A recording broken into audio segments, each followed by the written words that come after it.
Welcome, everyone. This is your friend, the DN What If, here with another exciting fanfiction. Today, we're diving into the story of what if Deku pretended he wasn't a psychopath? If you enjoy this video, don't forget to hit that like button and subscribe for more fanfiction content just like this. Now, let's get started with the fanfic. Plenty of humans were monstrous, and plenty of monsters knew how to play at being human. Victor Vale, vicious. Midoriya Izuku has pretended all his life. Pretended to smile. Pretended to be happy. Pretended that heroes were the best thing to happen to the world. Pretended to want to be like the #1 hero, All Might.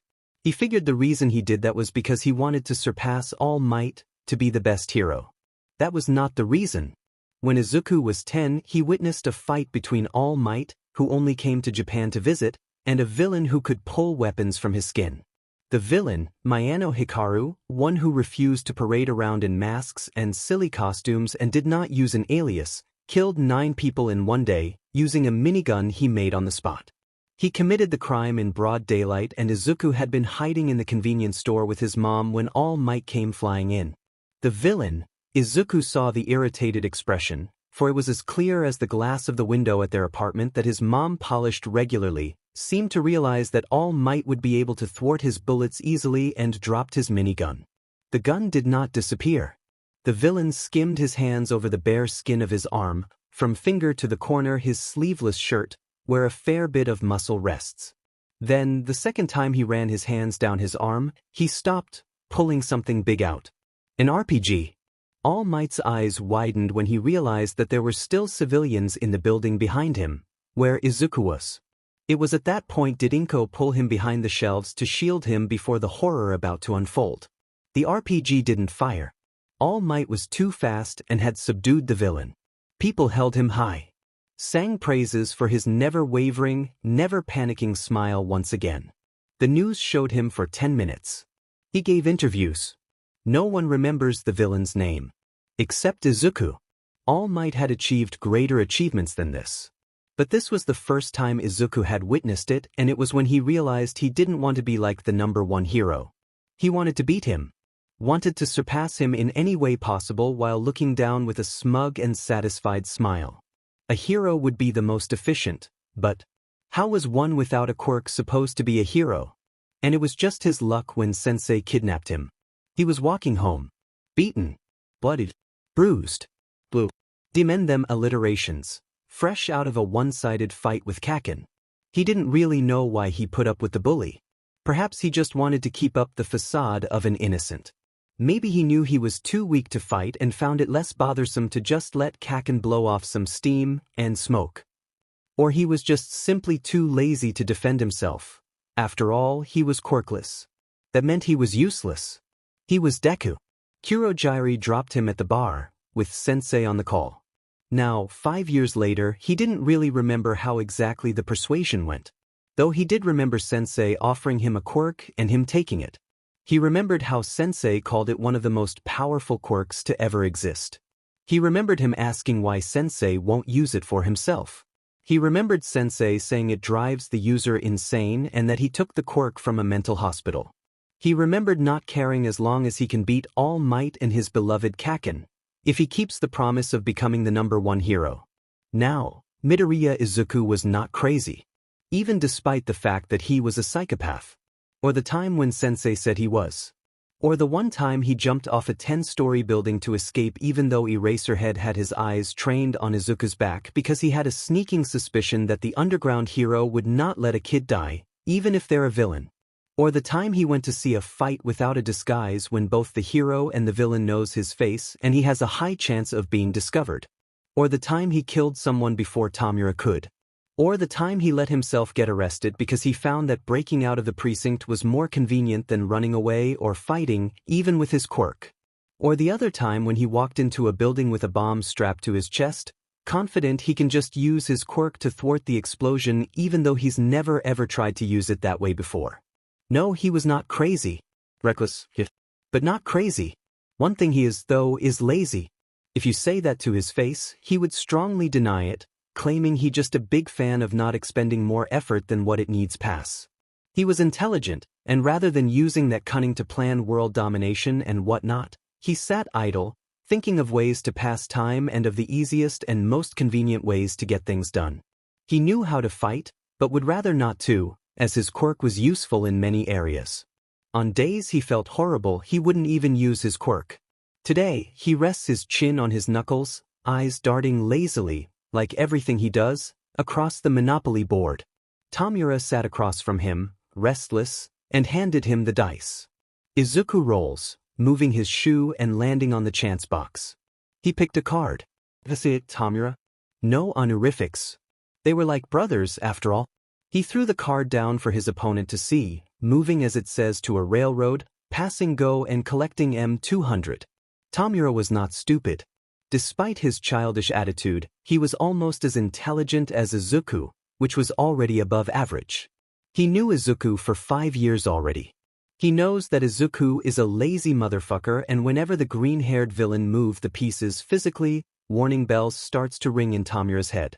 By now, he figured out that Izuku was cheating. Of course, Izuku can cheat whenever he wants, but just so it was still fun for Tamura, he would usually play seriously. He called him out on it.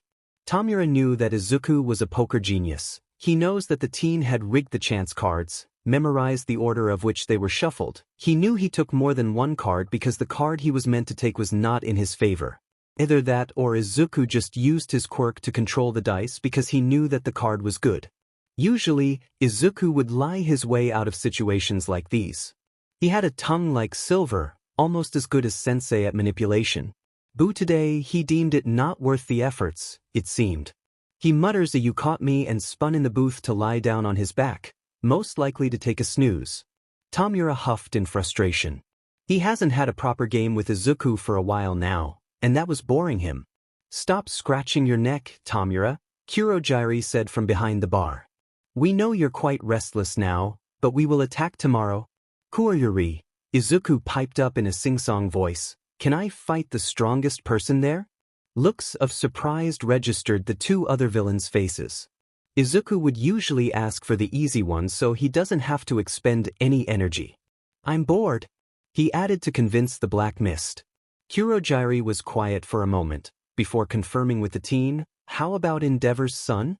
Izuku sat up, grinning from ear to ear, albeit lazily.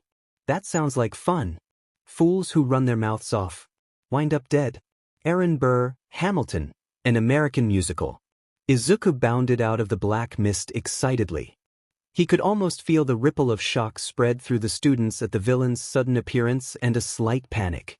For the first time in a long while, adrenaline coursed through his blood and his body shivered. With excitement, he was going to have fun. That day, he donned his usual villain costume.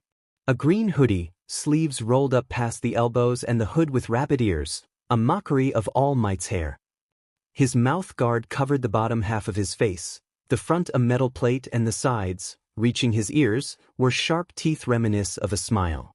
Not to mention he was also smiling underneath. Eraserhead jumped right into the battle and Izuku stayed there for a while before Kurojiri gave his polite introduction to the students and he was sent to the landslide zone at the same time as the students being sent to their respective zones. Unlike the other villains who were already sent to their zone, Izuku had asked to be at the front where he can see the students' reaction. Now, Midoriya Izuku was not a SDST. Sure, being a psychopath usually makes someone a SDST as he revels in all things immoral and others' suffering, but in Izuku's point of view, he was not a SDST. Izuku perched on one of the buildings, fiddling with his many piercings, and watching the son of the number 2 hero freeze every single villain in sight. That's weird. Shouldn't he have a fire quirk or something? His eyes burned into the hero in training, unknowingly giving Todoroki chills going up his back. Izuku looked for anything abnormal, his eyes immediately picking up Todoroki's favor of his right side. He jumped off the building, trotting over to a frozen villain and catching Todoroki's attention.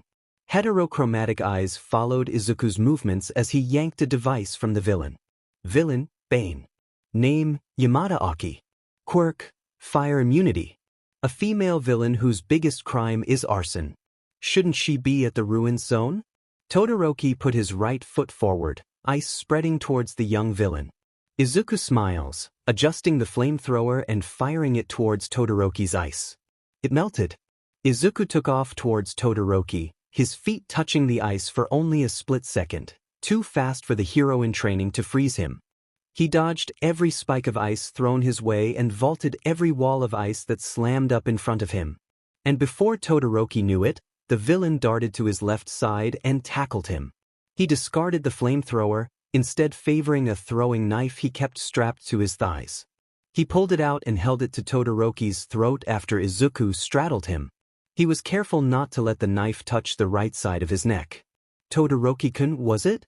Izuku said, rather disappointed at how easy this was. "I'd think you'd put up more of a fight, being the son of the number 2 hero." Todoroki didn't move from his position, face and body stilling, the threat of the knife still there. "You know," Izuku talked through his metallic mask, making sure the boy beneath him can still hear his voice. "This should be the moment where I tell you our goals and what the League wants to do." He paused. "I guess Tomura would tell you if he were here. But heroes have such good luck, don't they?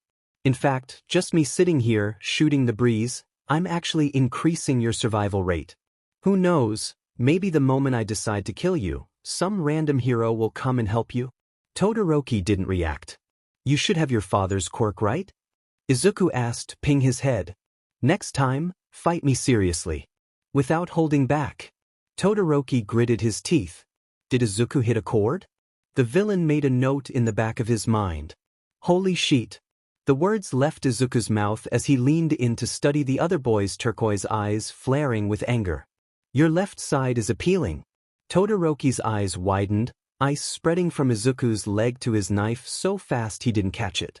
Izuku managed to jump away, rolling backwards and using that momentum to push off his hand and jump back on his feet.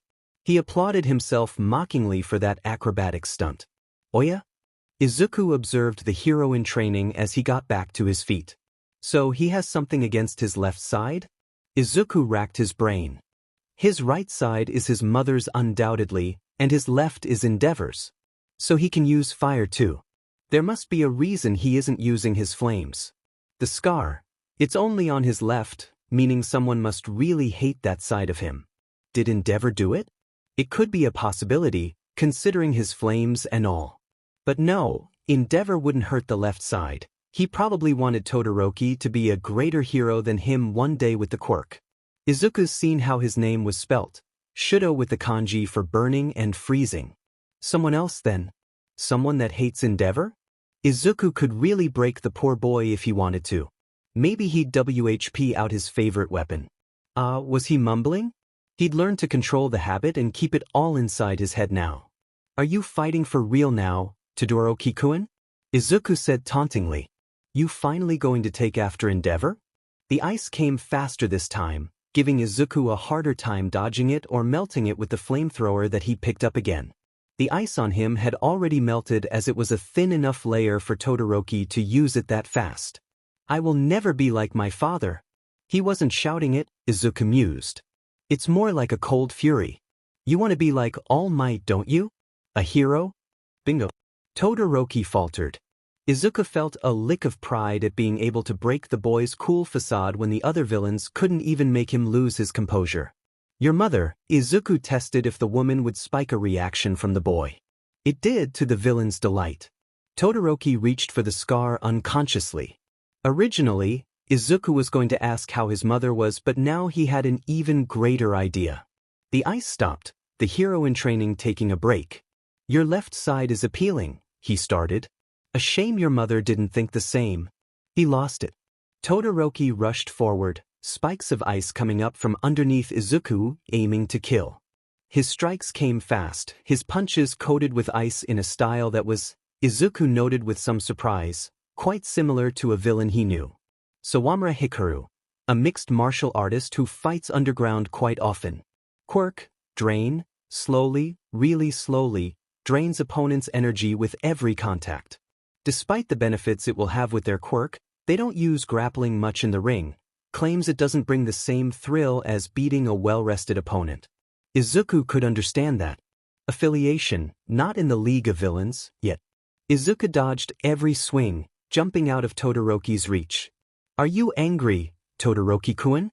Izuku said as Todoroki paused to catch his breath. He sure does have a lot of stamina, and he's almost as fast as Izuku. The villain might have an idea of what put him through such intensive training to match even his own. Endeavor is trash, isn't he? Izuku spotted the frostbite. So he needs a balance of both his quirks, then. Why don't you use your flames? It'll lift a burden. I'll never. Todoroki drew back his right hand. Use my father's quirk in battle. Izuku pet his head to the side. But it's your quirk, isn't it? Words. A weapon that relies heavily on intellect and gambles. Half the time, the opponent isn't even listening. Unless it was Midoriya Izuku. When he speaks, the whole world holds its breath and listens. Todoroki's eyes widen and he sputtered. Just when Izuku could almost convince the hero in training to use his flame, a portal opened near him. He sighed. Well, it looks like he'll go back to his lazy self soon enough. See you, Todoroki-kun, Izuku called out as he stepped into the portal. And next time you'll fight me with your own power, right? In a world of locked doors, the man with the key is king. And honey, you should see me in a crown. Jim Moriarty, Sherlock Holmes. When they were first teleported to the landslide zone, surrounded by villains, Shudo felt a hand on his shoulder. He spun around, immediately taking on a defense stance, right hand closer to the opponent to effectively use his ice. He expected a villain waiting for him but was met with a pair of floating gloves. Todoroki, I don't think, the invisible girl started. Can you take off your gloves, Hagakure-san? Shudo had immediately said. She pulled them off. Here, take good care of them. Shudo took the gloves from her, stuffing them in his boots. Can you hide? The barely audible pitter-patter of feet is his only reply as the villains started closing in on him. He waited a few moments before his ice spread to the villains. When the green-haired villain disappeared, Shudo immediately felt guilt crawling up his back. He had held back just so he didn't hit Hagakure, but the moment the villain hit a nerve, he was prepared to unleash a glacier so big it'd break through the highest point of the USJ Dome. Todoroki-kun. The voice came from his left. Are you all right? Why did the villain let you go? What did he say to you? So she didn't hear. That's good. Shudo looked down at his left hand. The fight is probably over since the villain left. Or he could be going to help them at the center. Either way, Hagakure said hastily, receiving the gloves from Shudo, we better get going. And so they did, with the villain's words ringing in Shudo's head. But it's your quirk, isn't it? Izuku burst out laughing. Shut up. Dust fell to the floor as Tamura tapped his previously idle middle finger to a glass he was gripping so tight Izuku was sure it would break even without a quirk. He had already calmed down, destroying the collection of ugly rocks that Izuku deemed unfit to continue existing. Was a Numu really that useless? Izuku collected himself and asked mockingly. He was still bitter about Tamura gaining the rights to be the one to kill All Might, but now he was hiding his laughter because he just knew from the start that All Might was not going down that easily. Did you? It's because of the small fry villains. Tamura interrupted Kurojairi, shouting frustratingly. Izuku shrugged. I guess you haven't unlocked a lot of the rare teammates yet? Tamura scratched at the band-aid on his neck, angry still.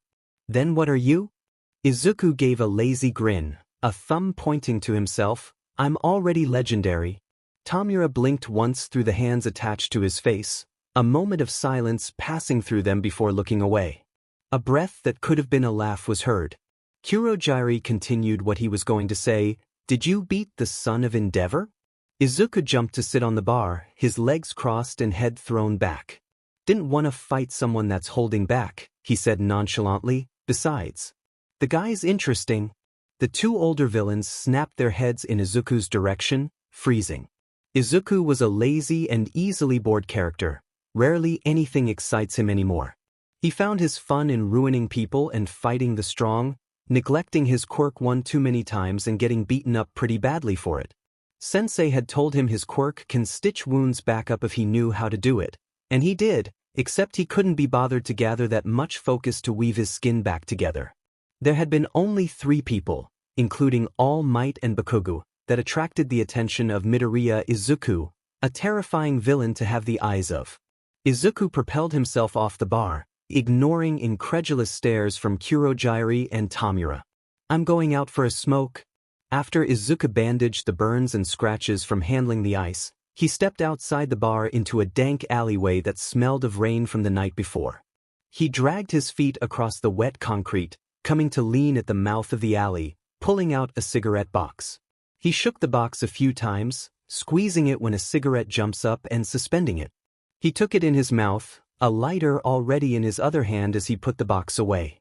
When he lit it, he took a long drag, relaxing onto the brick wall behind him.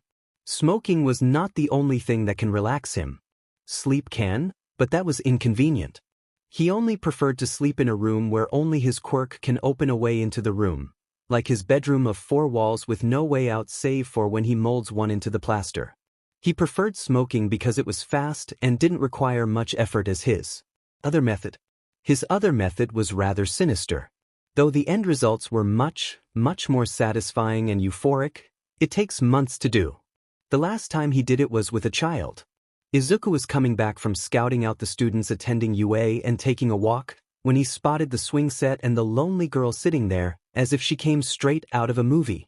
Izuku moved over and asked her what was wrong. She sniffed. "Bullies," was her one-word answer. That made sense. "What did they do?" Izuku asked, swinging gently in the swing next to her. "They say mean things to me and the other kids on the playground." "What did they say?" "They were calling me shrimpy and a coward." Izuku hummed as if contemplating it. "And are you?" She paused. "I am small, but I want to be a hero." Izuku smiled the warmest smile he could muster without being disgusted and turning it into something more malicious. "Heroes help people. So you have to help and never hurt, except for beating up villains." And so Izuku befriended the child. She was 6 and her name was Nishiyama Mimiko. Her quirk gave her an abnormally fast metabolism, making it difficult to grow muscles and meaning she needed more food and water than most. Izuku found out she was also from a rich background. He met her for 3 months every weekend at the park they first met. Every time they talked, Izuku filled her head with how heroes must protect others and beat up villains. He told her villains were people who did bad things, like hurting people and stealing.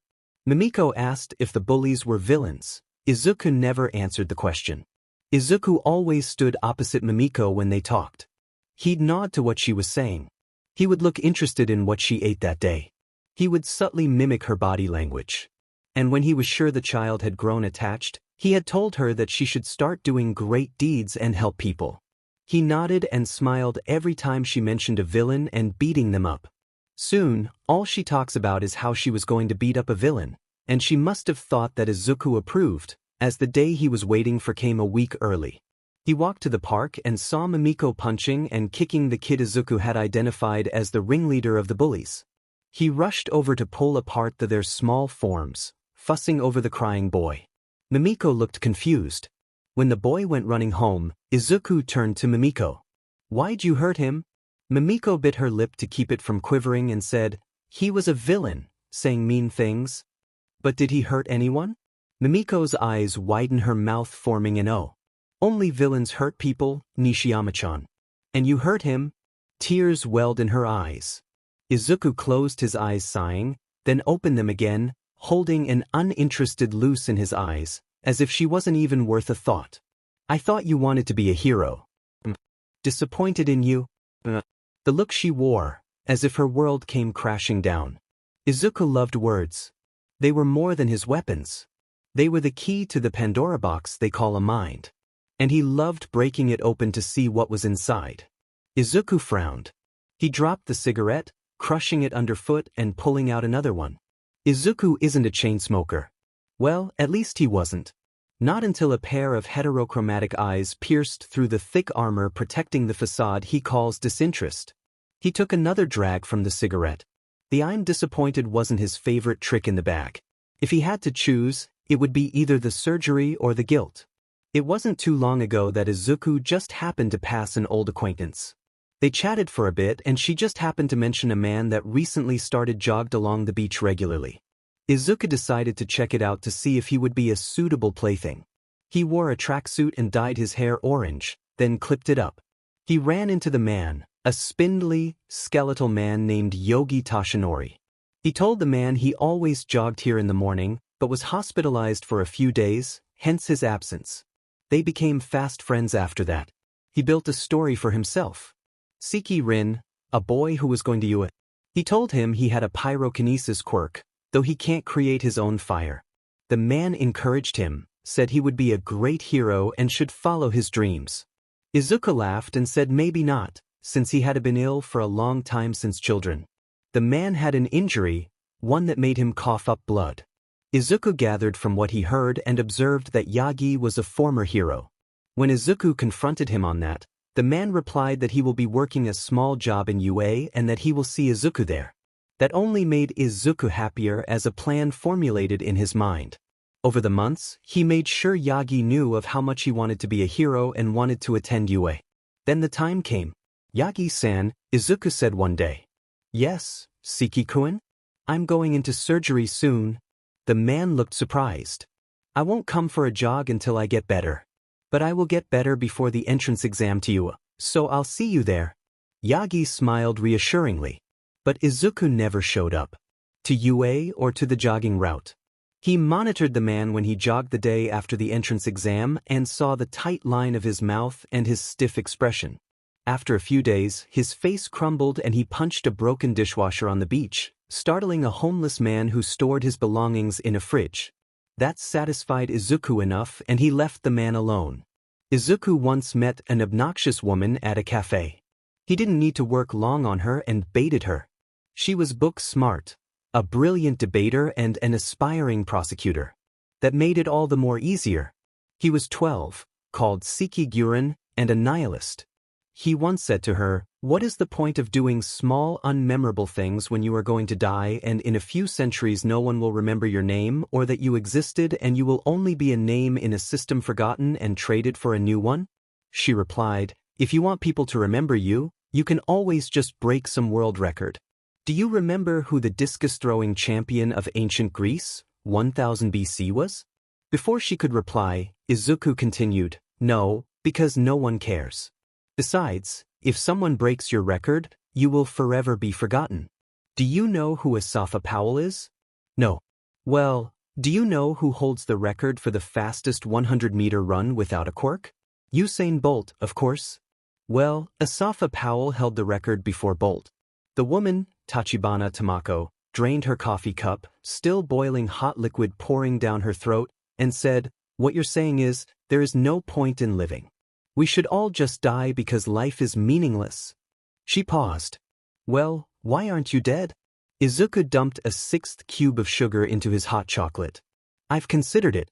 But you are right, Tachibana-san. We have no reason to live." The woman laughed, thinking it a joke. The next Sunday, Tachibana asked the barista where Guren-chan was and he replied. It didn't help when the barista is a nighttime villain who owes Izuku for saving his but once or twice in a run-in with Tamura. "I heard he jumped off a building the other day." Oh, the guilt on her face. It propelled him so high he felt his head was fuzzy and he would see clouds in all directions. His third cigarette finished, Izuku headed back inside. Tragedy wasn't the only way to break someone. A boy he knew was a confident one, who didn't care what others thought. That is, until Izuku posed a suspicious question. "Do you ever feel like you're a bit assertive?" Yoshimoto looked at him. "Pardon? It's just..." Izuku kissed his teeth. "Do you ever feel like you're annoying someone? That maybe you're a bit too loud or too arrogant?" No. Yoshimoto ped his eyebrows. It's nothing." Izuku waved it off. "It's just, I thought you were maybe doing it on purpose. Or you should be aware of it." The change was drastic. He became timid and his speech became so conscious. He stuttered way more and spends a lot of time rephrasing. Izuku was satisfied once again. Izuku stepped into the bar, spotting the pink hoodie immediately. "Izukin," the hood bobbed in what appeared to be a cheerful greeting as there was no one under it. "So," he started, "what have you got for us, Turu-chan?" "My tumbler. I am become death. The destroyer of worlds." J. Robert Oppenheimer. A week after the USJ incident, Shudo asked his homeroom teacher about a certain villain he met. Aizawa-sensei, he had come up to him after class, Poker face unbroken like before. Can I ask you about a villain I met at the USJ? Aizawa looked up from a stack of paper he was filing through and said, Is it one of the villains you froze? There was one that escaped, Shudo replied. Aizawa contemplated it for a moment. Tell me what they look like. It could be a villain I know of. Shudo wasted no time telling him. He has green hair. And he looks pretty young. There's a mouth guard he wears. Bonaparte, he said immediately, throwing the stack of paper onto his desk. Bonaparte? Quirk unknown, no known kills. He paused. I met him a few times and he seemed to have no morals. But seeing him with the League of Villains, he might have a goal to kill All Might. Thank you for telling me, Todoroki. Shudo paused. But why Bonaparte? Aizawa considered this. We didn't name him. I learnt of him from my time as an underground hero, and there was a particular reason that no one crossed him. He leaned back in his chair. All we know of him are rumors and a possible identity. Some says he has a mind control quirk of a sort, or maybe a voice quirk. The name probably came from a French general during the pre-quirk PRD. Shudo nodded. Thank you, Aizawa-sensei. When he made to leave, Aizawa called out, When you next see him, run in the other direction. Walking home, Shudo heard the call for help coming from a shady alleyway. When he ran to help whoever was in trouble, the woman ran out. His first thoughts were that she had been raped, but it looked like no one had even touched her. He investigated further. When he entered the alleyway, he spotted a familiar mess of green hair swept to the side, head bowed over a book. That was when Aizawa's words snapped in his mind. He had to run, as he knew next to nothing about the villains save for his name. Understand, Bonaparte read out, we tend to overestimate other people's abilities and we tend to underestimate our own. Shudo froze. Don't run. Not after I gave all the effort to meet with you again. He could see the villain's eyes crinkle, a smile under the mask. Bonaparte? Shudo hissed. Ah. He put his book face down on his lap, fingers still wedged in between the page he was on. So you have heard of me? A lot of rumors are untrue about my specific occupation in the villain world. He picked up the book again and flipped a page forward, reading out loud. The key to staying unintimidated is to convince yourself that the person you're facing is a mere mortal, no different from you. What did you do to the girl? Oh, her. Bonaparte crossed his legs on the dumpster he was sitting on. Just scared her a bit. Was sure that'd catch your attention.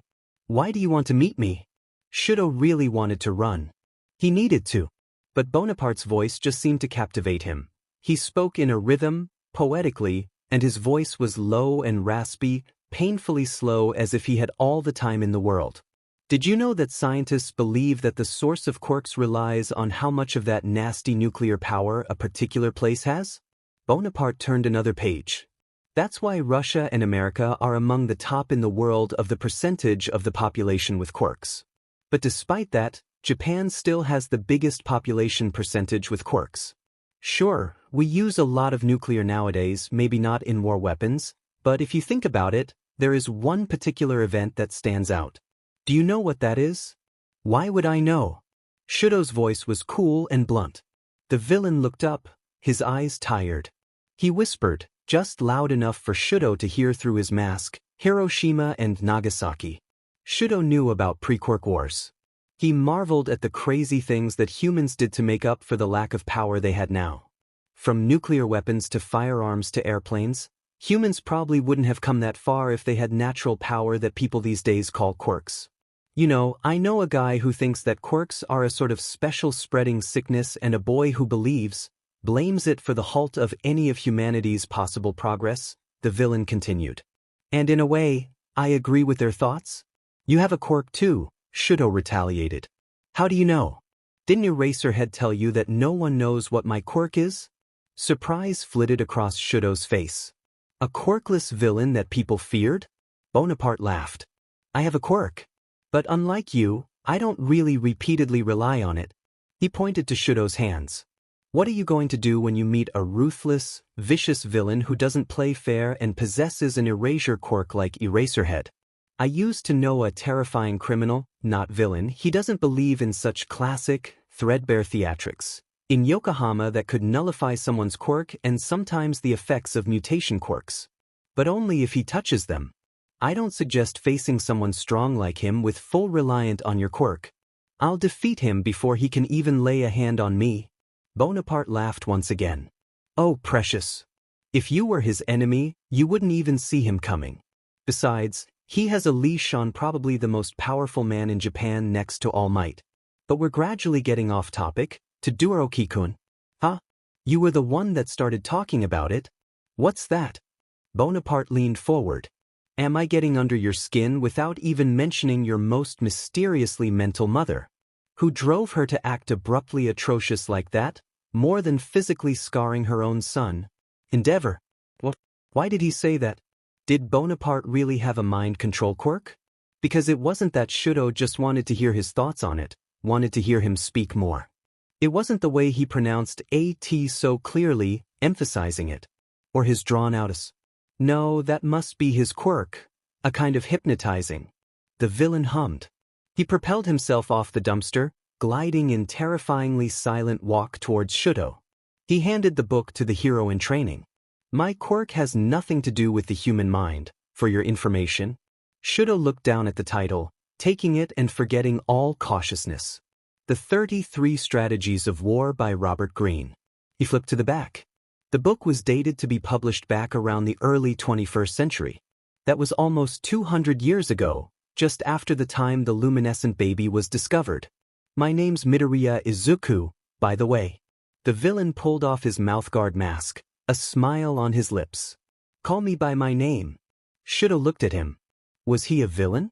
He didn't kill anyone as far as pro-heroes knew. He gave his name so easily. Is it that he knows he can prove he did not break the law if he were to be arrested? Todoroki Shudo. But you already knew that. Midoriya walked past him. I expect you to return the book sometime or another. It's one of my favorites.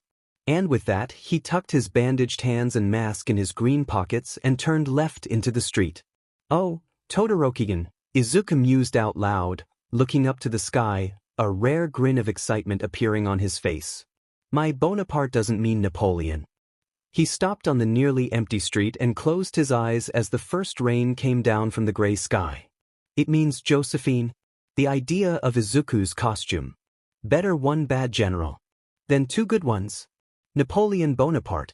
The problem for us is that we are trained and prepare for peace, and we are not prepared for what confronts in the real world, war. This war exists on several levels. Most obviously, we have our rivals on the other side. The world's become increasingly competitive and nasty.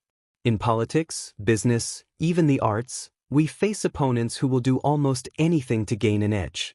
More troubling and complex, however, are the battles we face with those who are supposedly on our side. There are those who outwardly play the team game, who act very friendly and agreeable, but who sabotage us behind the scenes, use the group to promote their own agenda. Others, more difficult to spot, play subtle games of passive aggression, offering help that never comes, instilling guilt as a secret weapon. On the surface, everything seems peaceful enough, but just below it, it is every man and woman for him or herself, this dynamic infecting even families and relationships. The culture may deny this reality and promote a gentler picture, but we know it and feel it in our battle scars. Shudo sighed, closing the translated book. He hadn't even gotten through the preface and he already feels slightly depressed. This man seemed to have a very cynical outlook on life and he probably didn't have many real friends. When he was senile, the paranoia must have gotten to him one way or another.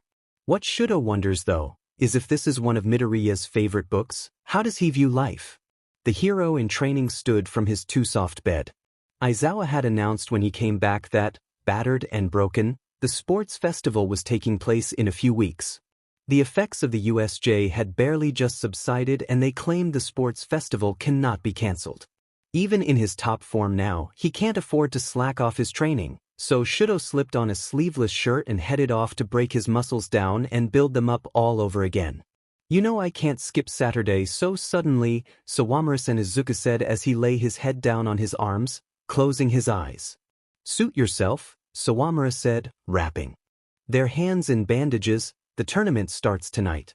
But I'm glad you're not participating. Izuku laughed quietly. Not a fan of my fabled fighting? Or is Muay Thai just that annoying? Sawamura ped their head. I like fighting you, 'cause you don't like grapples either. They shrugged. But your Muay Thai stance unsettles me. Izuku hummed, his eyes still closed. He heard the underground fighter leave with a "see ya," the door closing. The door to the bar opened again, but Kurogiri wasn't there to greet the guest. The person sat across from Izuku, prompting him to open his tired eyes to meet a familiar woman. Neith Solomon. He hissed, sitting straight up. Cleopatra? The woman smiled and spoke in English. Well, long time no see, Bonaparte. What are you doing in Japan? Izuku schooled his features, replying in perfect English. Just visiting once I heard of the League.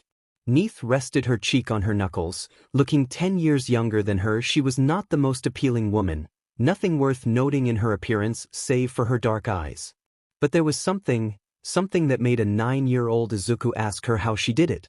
It was the way she walked, her enchanting voice. It was all theatrical, unnatural, but that seemed to stuck any man she laid eyes on. No, Izuku retorted, you're not? She laughed. You got me, Bonaparte. What do you want? Izuku said sharply. He used to admire the woman, how she spoke her way into the top of her organization with a quirk barely worth noting, how she doesn't resort to violence and used words to cool people down, to slide their ego and tie them to a string you hold. He supposed that's what she did to him, telling him he had a talent for words and anyone would listen when he spoke. Calm down. She settled back in the booth. Alexandria would like to ally ourselves to the League. Alexandria, a villain organization that has spread its influence all throughout Western Asia and Central Asia. The leader started out as an Italian man who used the alias Alexander the Great. He was looked up to by many and his followers were widespread. Few know of the origin of the name.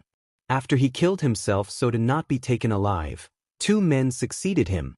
Caesar and Antony, 2 villains that already discarded their names, split control on the organization. It was not long before they fell in chaos, their goals and ideals colliding. Then came Neith, known to the world as Cleopatra, a woman with a quirk that lets her control her own body heat. She climbed her way to the 2 men's side, uniting them under one common goal, to continue on Alexander's legacy. And that made her dangerous with a tongue. If you want to do that, talk to Tamura, Izuku grumbled. Neith smiled, very well. She made to stand up, but turned back to Izuku, her voice dropping low as she asked, You're still doing the thing? The thing? The one where you pretend to sleep all day? I don't know what you're talking about. Oh, Bonaparte. The woman stood, towering the sitting Izuku. I know that you can't sleep, not without a warm human body by your side. Izuku gritted his teeth. You might deny it, but other than psychopathy, you seriously have something wrong up here. She pointed to her head. You don't get insomnia for no reason. You crave love, more than what your mother gave you. That's why you made everyone fall in love with you. Ha! Izuku laughed. Love? That's a pretty strong word, Cleopatra. He spat out. You take your showers boiling, you drink your hot chocolate without waiting for it to cool, and your Saturdays? If you touch him, I will cut off your tongue. He understood how Neith would know about the first 2. She knew him for a long time.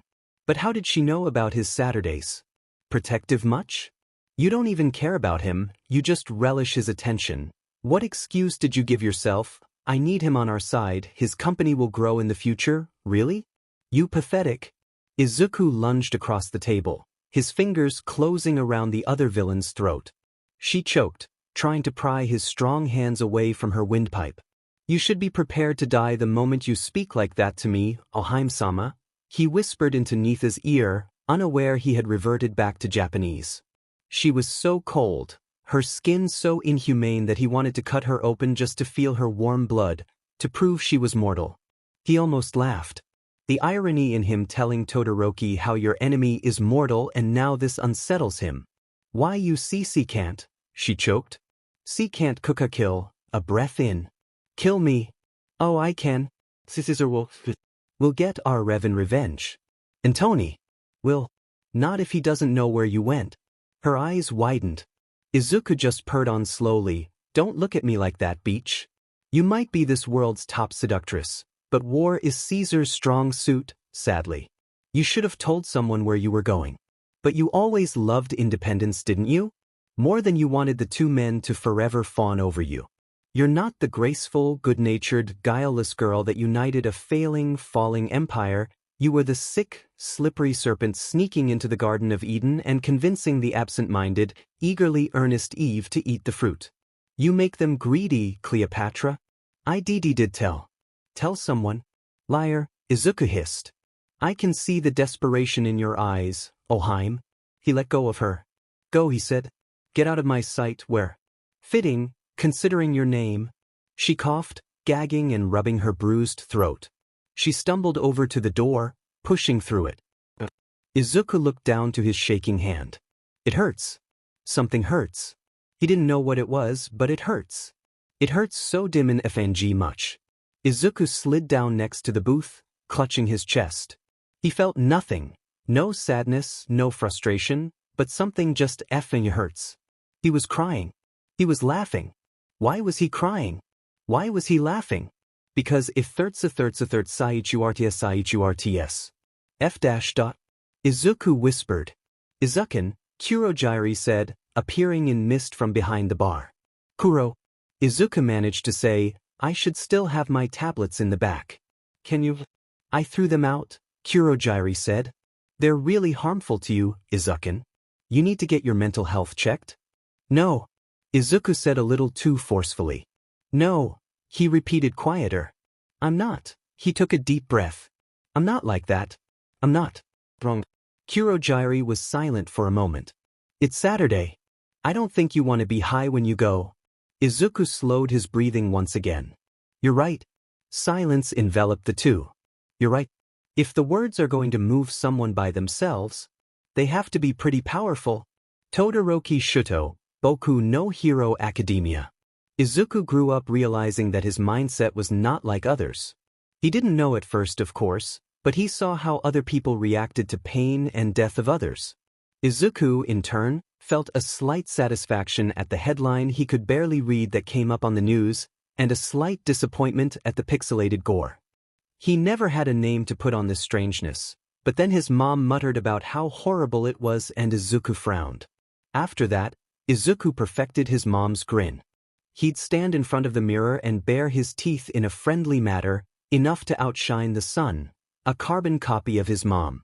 When the League of Villains took him, they thought he was an easy target to convert, quirkless and bullied and naive. They found that that was not the case. Kurojairi noticed first that the boy smiled too much. He had told the boy that if anything was wrong come to him. Then Izuku came and said it hurt. Kurojairi made to grab a first aid kit asking where the injury is. The boy shook his head. It doesn't hurt. Izuku seemed to struggle for the right phrase. But here, I don't know why it hurts. The next day Kurojairi found Izuku outside in the alleyway leading to the bar. He was surrounded by pigeons, their necks snapped by the boy's thin fingers. There was another bird in his hand, where he stabbed a blade through, from the bird's body to sticking out of the back of his hand. Kurojairi had then asked why he hurt himself. It's less. It doesn't hurt as much, no. It's better if I know where it hurts. Kurojairi left him alone. We humans like to see ourselves as rational creatures. We imagine that what separates us from animals is our ability to think and reason. But that is only partly true. What distinguishes us from animals just as much as our capacity to laugh, cry, to feel a range of emotions. We are in fact emotional creatures as well as rational ones, and although we like to think we govern our actions through reason and thought, what most often dictates our behavior is the emotion we feel in the moment. We maintain the illusion that we are rational through the routine of our daily affairs, which keeps us strong and apparently controlled. Our minds seem rather strong when we're following our routines. But place any of us in an adverse situation and our rationality vanishes. We react to pressure by growing fearful, impatient, confused. Such moments reveal us for the emotional creatures we are. Under attack, whether by a known enemy or unpredictably by a colleague, our response is dominated by feelings of anger, sadness, betrayal. Only with great effort can we reason our way through these PRDs and respond rationally, and our rationality rarely lasts past the next attack. Shuto looked at the clock. It was only 8 and the sun just set, but he felt he should get a fair amount of rest for the upcoming days. He sat up from the position he had, lying on his side and reading the book. After wedging a random flat object on the floor between the pages he was on as a makeshift bookmark, he gently placed it on his nightstand. With that, he settled down for a sleep that wouldn't last long. Shudo left his house at an ungodly hour in the morning, slapping the sleep out of his face. The sports festival was only a few days away, and the anxiety of using his mother's quirk and proving to his father, who would definitely be watching, that he doesn't need that wretched fire quirk to become a hero was churning at his gut. He couldn't sleep for long, so he took what was supposed to be a brisk jog. His mind kept wandering to Midoriya. It was a mistake last time, accepting the book. He should have called the heroes in the moment he saw the villain. That would be what he'll do next time. Wait, no, he'll have to return the book first, otherwise he'd be technically stealing. But Midoriya might tell the heroes that he met on friendly terms with Shudo multiple times, and Shudo didn't say anything about it then. Besides, it didn't seem like the villain did anything. He didn't even hurt him at the USJ. No, Shudo shook his head, he'd just tell the heroes the next time. Shudo froze and looked up. There, just peeking over the railings of an apartment complex, was a head of green hair. Shudo sighed, abandoning all thoughts of calling the heroes. Now, he stood surrounded by the astronomical twilight on a concrete roof. So seems safety isn't solid in your vocabulary, Midoriya said, his drawn-out ascending chills down Shudo's spine. You don't seem to have any malicious intent towards me, Shout replied. Unless I misjudged critically? Midoriya hummed. They stood there, leaned against the railings, looking at the light just peeking over the horizon. A few stars spotted the sky. An acquaintance of mine, Midoriya started. She believes that quirks are the faults of mankind. The pause. We were not meant to have such power. We had plenty, Shudo said, thinking back to the pre-quirk wars. Quirks ensure we won't get more as fast as we did pre-quirk. Some believe there's a quirk for everything, that quirks will solve all your problems. He gestured to the vast blues stretched out before them. We should have been up there by now. Sleeping, slumbering silently with the stars, unbothered. Shudo didn't answer, instead unconsciously flexing his hands. Why don't you use your quirk? Midoriya was looking at his hand. Of course, the first thing that comes to his mind is his normal excuse. He won't use his father's quirk. But then, it's your quirk, isn't it? Your left side is unsightly. Your left side is appealing. You are not a prisoner of your bloodline. I can't, he whispered. He didn't know what opted him to give that answer. Midoriya seemed to understand. It's your quirk. Shudo looked up, startled. It's not your father's. Or your mother's. It belongs to you and you alone. It made my mother lose it? Midoriya raised an eyebrow in interest, leaving the silence unfilled so he can be prompted to continue. My parents' marriage was a quirk marriage. My father was obsessed with surpassing all might, recognition sparked in the villain's eyes, and wanted a child with a quirk who could surpass him. When I was 5, he trained me because of my half-quirk. The training was hell for a kid I was at the time. I wasn't even allowed to see my siblings. My mother was always there for me, though, no matter the abuse she suffered. Then she snapped. The hero in training covered his scar with his right hand. Midoriya looked out to the nautical twilight, a tired smile on his lips. You're stronger than me in more than one way, Todoroki-kun. You beat me, Shudo pointed out. With half of your power, Midoriya argued. Besides, I meant mentally. I might be blessed with a brilliantly blithe brain, but that doesn't say a lot about my mostly miserable, less mild mental fortitude. I would have snapped on someone like that. Somehow, Shudo felt a little better at this confession. Can you show me your fire? Your fire. This wasn't in battle, Shudo thought. He could show it to someone who even cared a little about his tragedy, right? When he lifted his hand and a small flame rose to life, Midoriya's previously dull green eyes shone so brightly. Pride gutted him. This was worth it. Everyone needs someone to talk to and release a burden. Izuku lifted Todoroki's burden when he listened so intently to his story. That's why Todoroki trusted him more than he should a villain, because he was the first to listen and care. Izuku kept people around for some reason or another. Sensei was a savior, Tamura was a duty, and Kurogiri was a father he never had. Those three had their own reasons, different from what he would sort the others into. Midoriya loved appealing things. That was the biggest reason he tolerated people.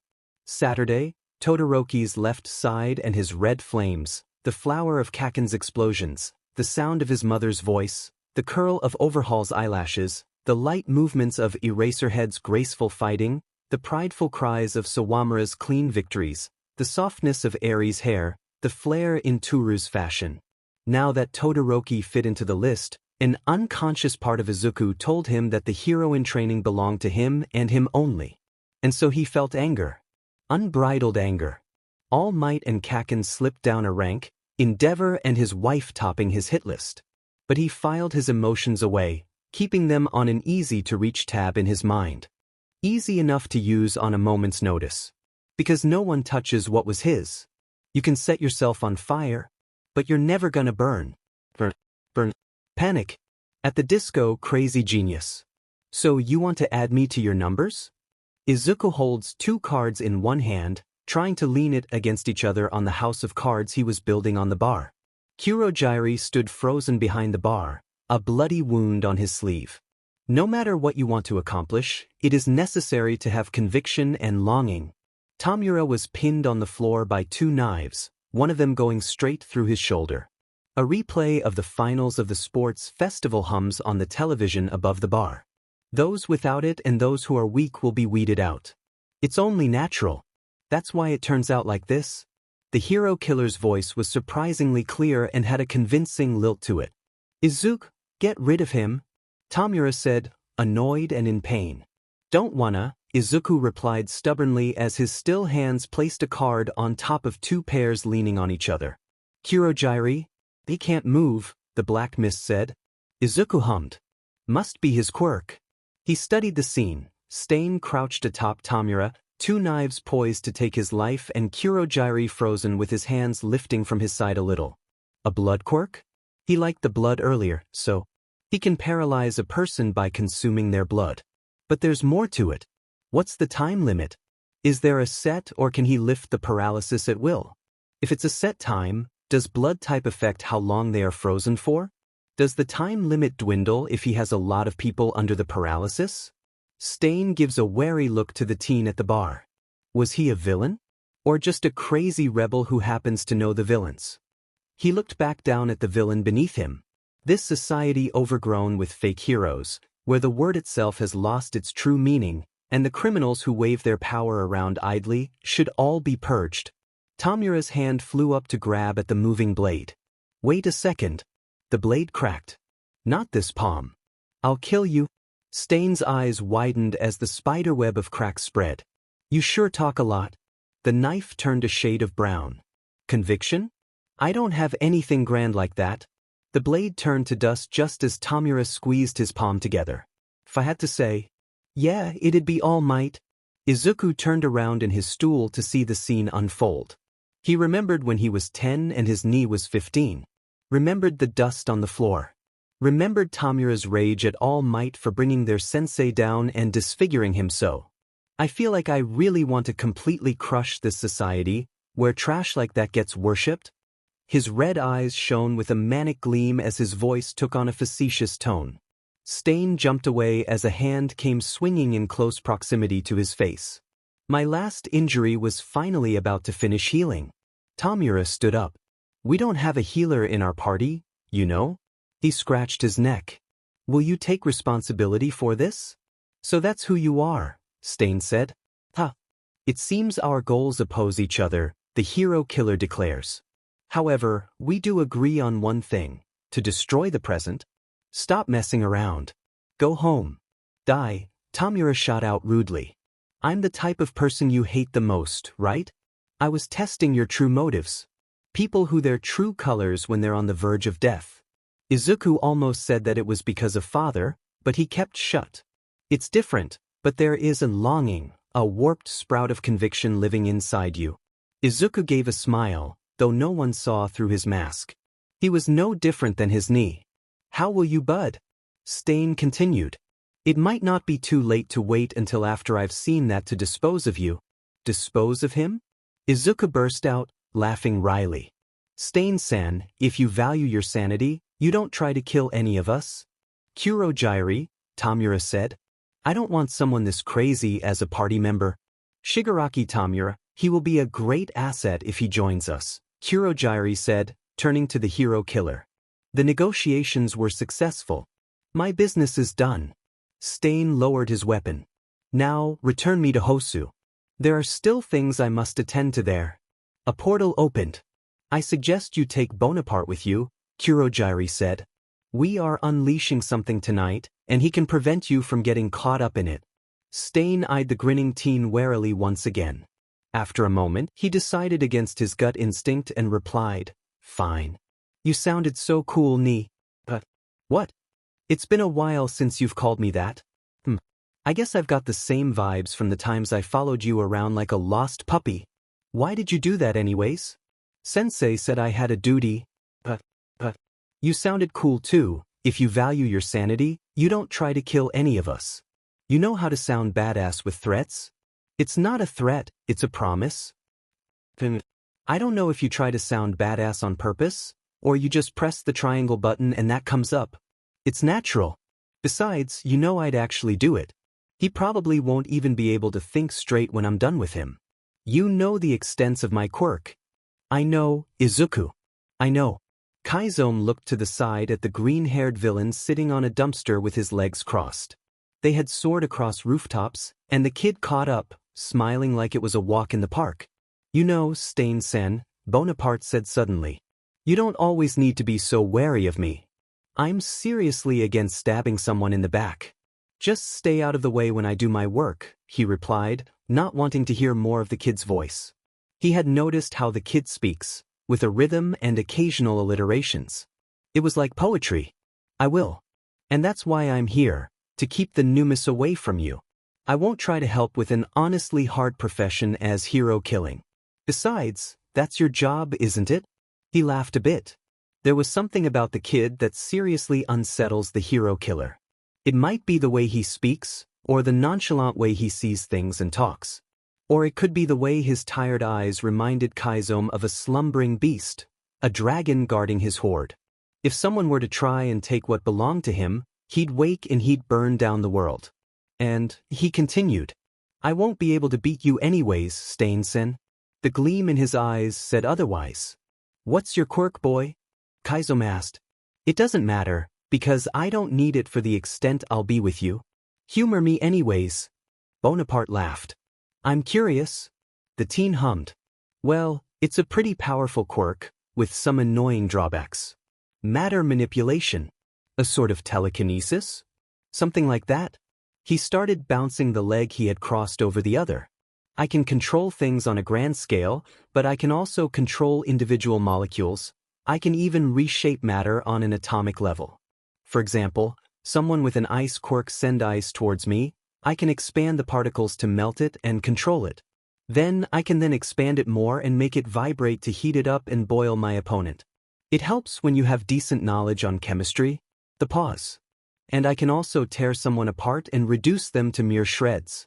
Kaizome said, isn't that too big of a quirk for someone to use? The drawbacks make me a bit crazy, I suppose. Kaizome scoffed. But it's not mine though. What? Sensei gave it to me. Pause. All for one. You know who he is? Bonaparte said, a little surprised. Comes with being a villain for this long. The quirk used to belong to a hero in the United States, Phoenix or Jean Grey. She went mental because of using the quirk too much. And I'd rather stay as sane as I am already. Kaizome was about to ask more about this, but he heard his target. Natives here. Izuku watched from rooftop as a blade drove through Ingenium's brother. How tragic. A Numu crashed near the alley, followed by Endeavor. The number 2 hero engaged with Stain, driving him back. It seemed he had a burning hatred for the pro-hero. Personally, Izuku would like to see the hero lose and die, but his job was to get Stain captured. Besides, he's already told the other villain that he wouldn't help with the hero killing. Tamura said to just get rid of him, though he did say he didn't want to. But Izuku knew that the hero killer's ideals are appealing to many, and his speech was a persuasive one. So he'd get Stain on camera. Tonight, People would think for sure when they spotted Tamura and Kurogyari that the hero killer was working with the League of Villains. And all who wanted to continue Stain's legacy would come to the League. And they'd make their move. I've grown familiar with villains that live in my head. They beg me to write them so they'll never die when I'm dead. Halsey, control. Izuku leaned on the couch, resisting the itching urge to reach for his empty cigarette box and lighter. There was that unknown pain again, and Izuku only smoked one brand that was rare in Mizutafa. He would have to get rid of the pain using something else. What are you doing here? A soft voice belonging to the man on the couch floated up to him. Can I not visit a friend when I want to? Izuku mocked offense, placing a hand over his heart. Chisaki looked up from where he was sitting, his plague doctor mask sitting in the coffee table. You don't visit me for no reason.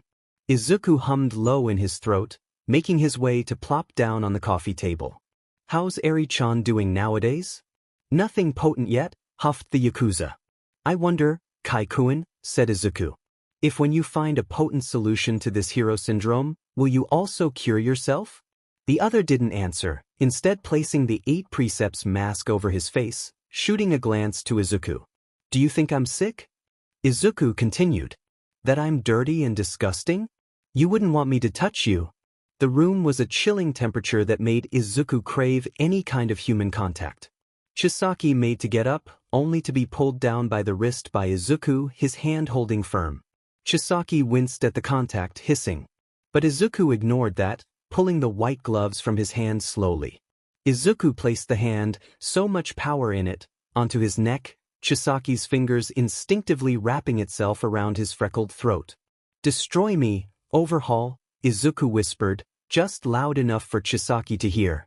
The teen's eyes gleamed malice, but the man knew from the many times Izuku had come to him that that was all a facade. Destroy me and remake me. Chisaki's grip tightened. He seriously wondered if the boy was a suicidal maniac or he trusted Chisaki that much to bring him back from the state of destruction. He could get rid of this nuisance right here, right now, but he won't. You're with the League, aren't you? Chisaki asked. Izuku closed his eyes. Depends on how you describe with.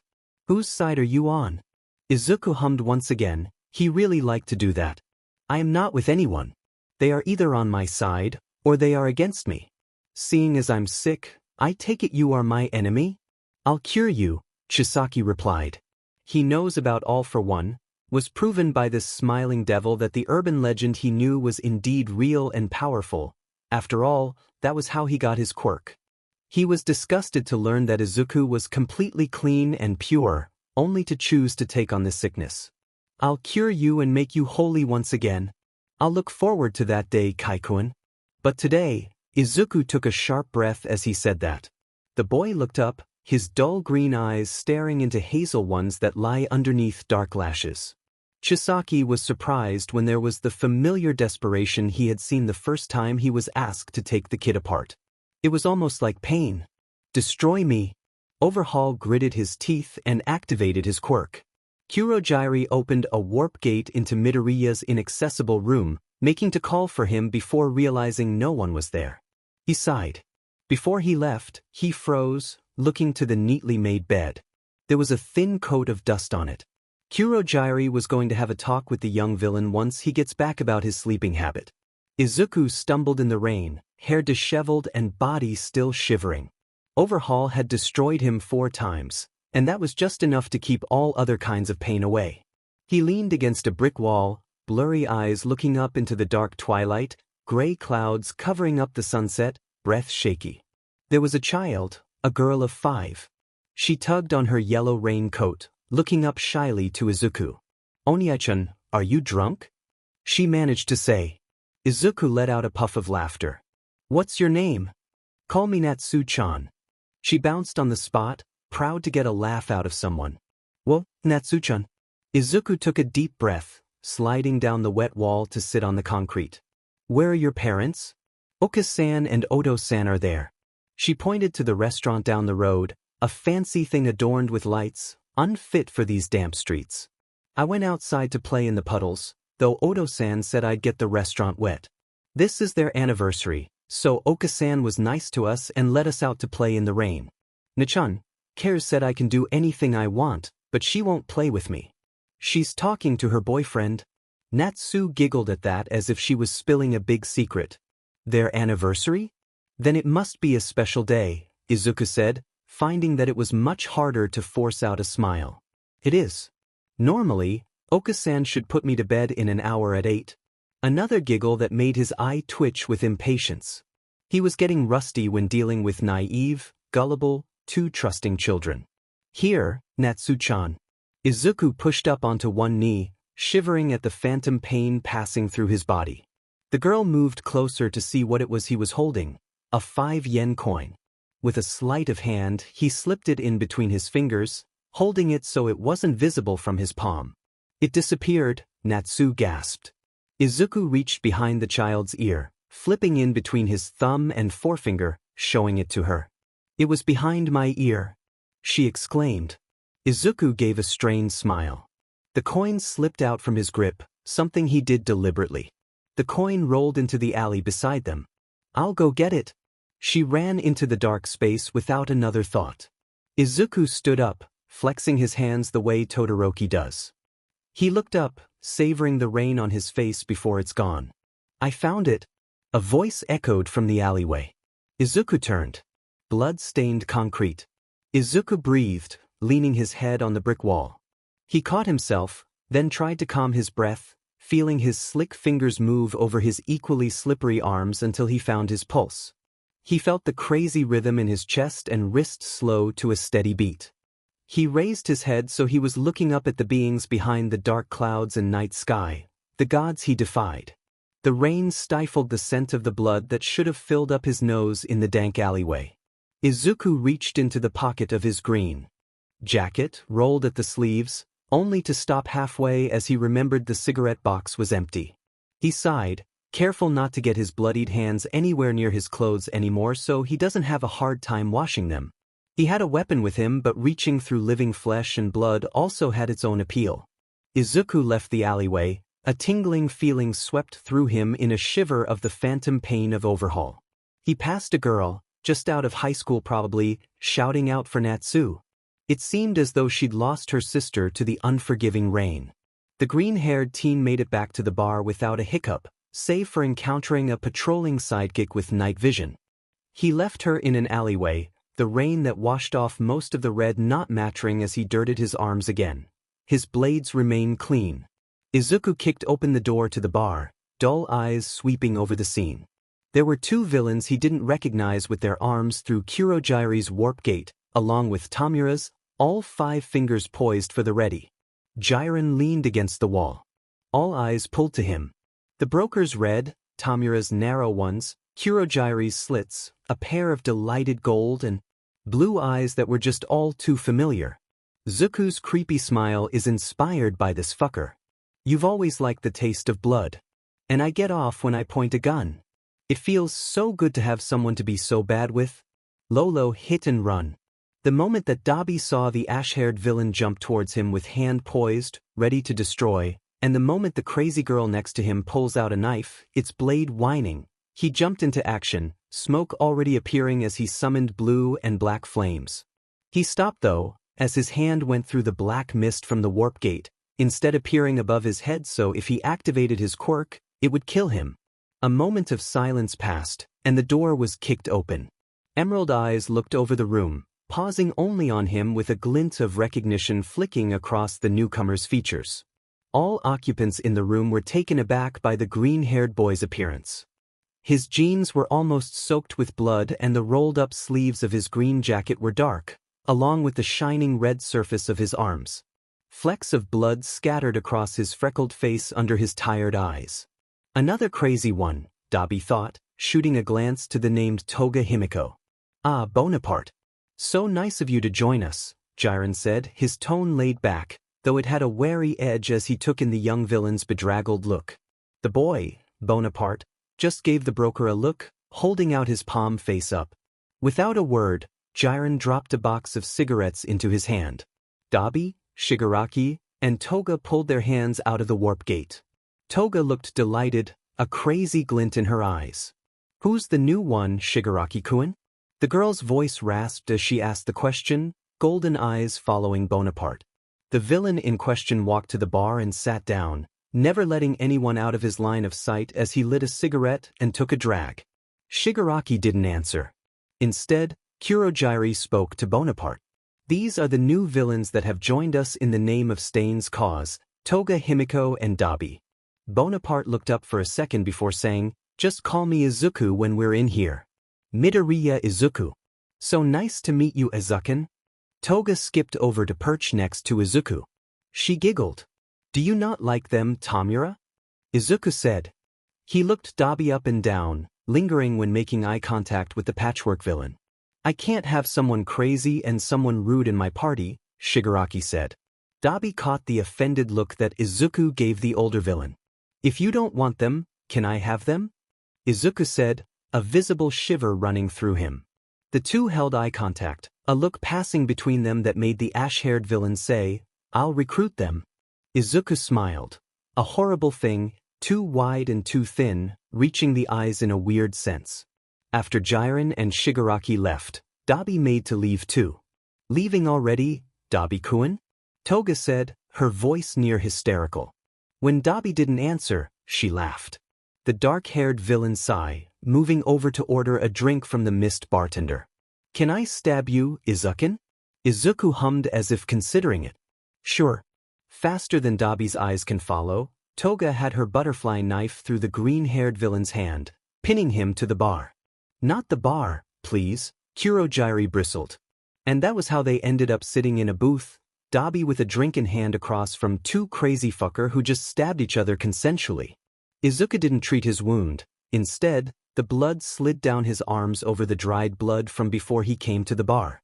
His hand shook as he pushed the cigarette butt into the ashtray. What he found out was that Toga talked a lot. She talked about Stain, about how she wants to make the world easier to live in by painting it with red using the blood of fake heroes. Then about how she wants to be like the hero killer.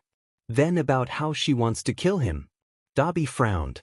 He didn't like that this crazy girl was taking Stain's ideology and twisting it into her excuse to kill.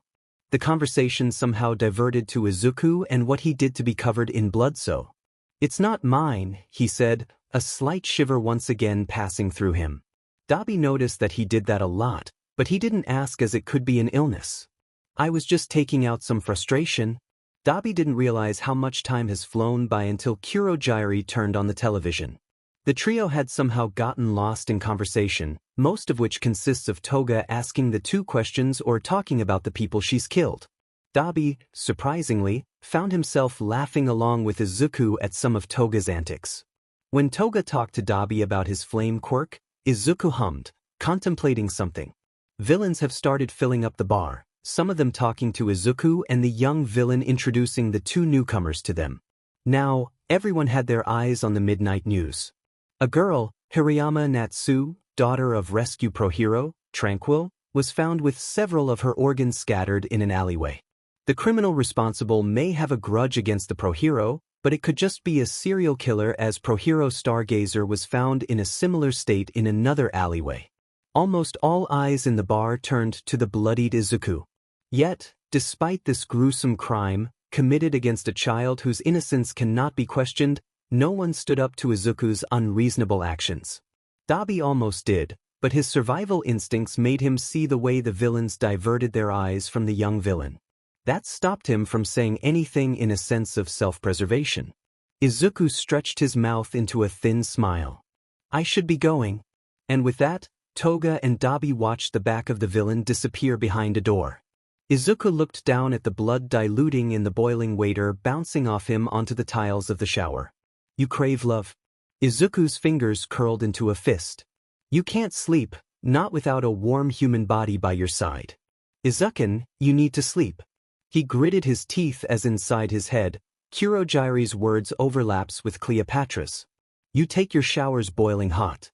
His skin was raw and red by the time he stepped out. "You seriously have something wrong up here." He didn't. He wasn't crazy. He wasn't wrong. Yes, he wants love, but just because he is unable to feel it himself. He donned a plain shirt, walking into their small living room and spotting Tamura playing games on his new device. Izuku stumbled over, falling onto the couch and curling around the other villain. Surprise registered in Tamura's face before he rested his hand in Izuku's fluff of hair, index finger outstretched. Sorry ni. He though about the two new villains, both of them appealing. Toga's rap-spy voice and those pale blue eyes belonging to such a familiar man. They were appealing and they were his. That's why he asked Tamura to keep him. Curled in the warmth of his brother, Izuku fell asleep for the first time since Saturday. He was so warm. Did you miss me? Jim Moriarty sure. Izuku hummed as he honed the blade of his knives. So far, the three people in the Vanguard action squad are Dabi, Toga, and Twice.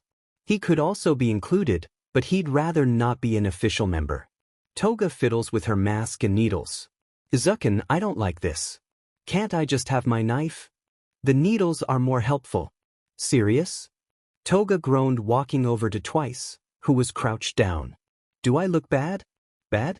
That outfit is horrible. But you look cute. Twice says all that in the span of 3 seconds. Izuku looks over to Twice as he sheathes the blades on his thighs. You've got all our measurements? Twice nodded in confirmation. Izuku placed his mask over his mouth, covering his thin smile. Let's go then. Dabi stomped his foot on the metal grating next to him. It clatters on the linoleum tiles beneath, drawing shouts from the guards centered in that area. Toga jumps through headfirst, grabbing a guard by the neck and sticking the needle into his throat. Izuku jumps after her, index and middle finger drawing one of his throwing knives, and with a flick of his wrist, the blade embedded itself on the other guard, who was drawing a gun and holding the walkie-talkie to his mouth. Twice and Dabi follows through, landing in a crouch. You know the plan, Izuku says, running through the white halls with Dabi. Toga and Twice went the other way. As Izuku ran, he yanked the knife out of the guard's windpipe, wiping it on his leather bracer before sheathing it in a smooth motion. Any other guard they encountered was immediately slashed by Izuku or burned by Dabi's blue flames with a temperature that even Izuku could feel. So warm. Himiko! Twice shouted a warning, but before said villain turns around, a burst of blue flames burned the guard, their pained cries fading away as ash fell to the ground. Ugh. Dabi-kun's brother is fast, Twice said, jumping around. Eugene, Toga said, voice hysterical in her usual tone. Can you make Izuku? I want to see him. Are you sure? Twice replied. I don't think he can fight other than throwing knives. That's plenty useful. Twice sighed, Izuku appearing next to them. The green-haired double hummed. Though I told you not to make me unless it's an emergency? Toga giggled while Twice rubbed the back of his head. Fine, Izuku sighed. He to a wall, roughly in the direction of the two's target. Since this is a double, I can go all out. Toga? Yes, Izuku? She rasped. Kill me once I make a way for you. My quirk's drawbacks are troubling to say the least. Huh. The wall ripped open, the tiles shaping itself like liquid to the side neatly. It opened into a room with a villain with bright red hair. He looked on in fear before scrambling out of the way as the wall behind him tore open into a hallway. And the next wall opened into a room, and the next into a hallway, and the next into a room. Toga and Twice gaped at the continuing holes until it stopped. Himiko, stab him. Toga turned towards the fake Izuku, knife poised at the ready, only to be thrown back violently by an invisible force. Izuku looked at Toga, eyes twisted into a crazy expression. He smiled and walked over. Aren't you a appealing thing? He laughed. Toga grinned uneasily. She always wanted to make Izuku laugh more, but not like this. You know, he continued, a finger trailing Toga's jaw.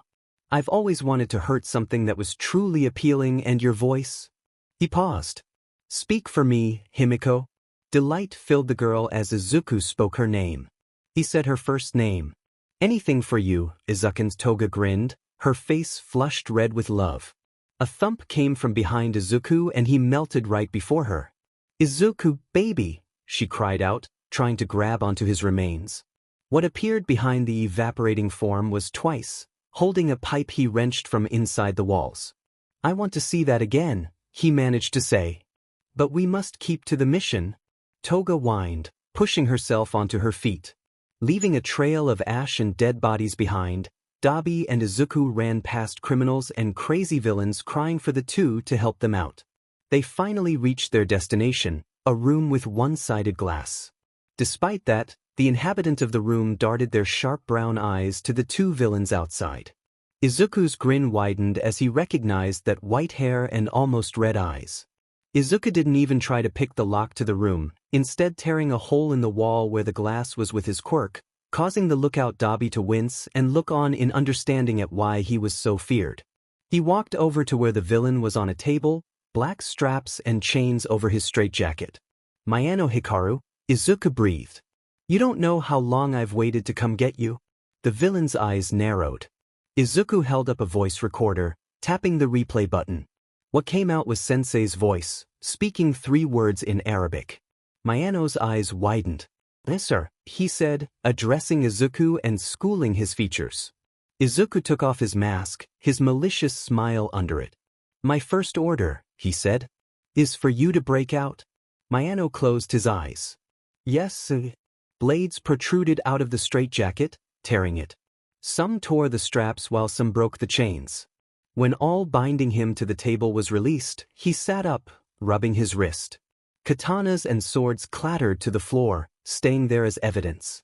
The villain stood up. He ran a hand down the bare skin of his arms, wrapping around his wrist and pulling out an AK, a smile stretched across his lips mirroring Izuku's in a fashion that made Dabi feel unsettled.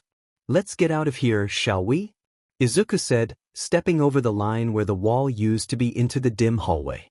"Miyano Hikaru, sensei? That's him. I saw him once. Fighting All Might years ago. He never stood a chance, did he? He's a criminal who used to be in the military and would follow his superior officer's order to the very end, no exceptions. It was quite unsettling, actually. How did you get him to serve you?" "With a bit of money, his general made him follow me." "And he agreed?" "He had no morals, nor any beliefs of his own. He was like an empty shell, a doll." "Wow. So I made him follow our beliefs. The loyalty he has to us is unwavering. His general won't even be able to bring him back. And I can have him." "Yes. Yes, you can. Thank you, sensei. Only one thing is equal for all, and that is death. Johann Liebert, monster. His goals are not like ours. Nor Stain's. And what do you plan to do about it?" "Tamura might not like what I do, sensei." "Lie. You're good at that, aren't you?" Now tell me, what are you going to do about it?" "Kill him. He is only a hindrance. A soldier who puts his selfish desires above his team must be eliminated early." "Good. No need to hide it." "Sensei, a test of courage?" "Izuku, I want to do that too."